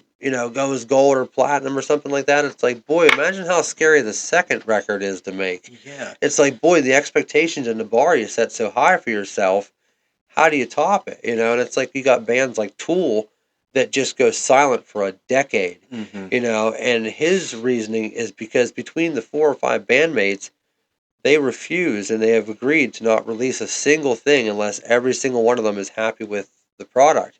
And, quality over quantity. So it's like, I mean, has that held them back as a band in their growth? Yeah. Absolutely. But at the same time, it's like, they're the artist, they're the creator of it, and they have to be able to present it in their own way.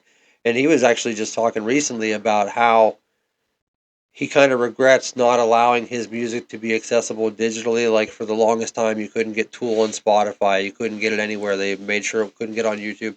They didn't want any free access to the music because obviously paying for the album is how they make their money off of their art. Right.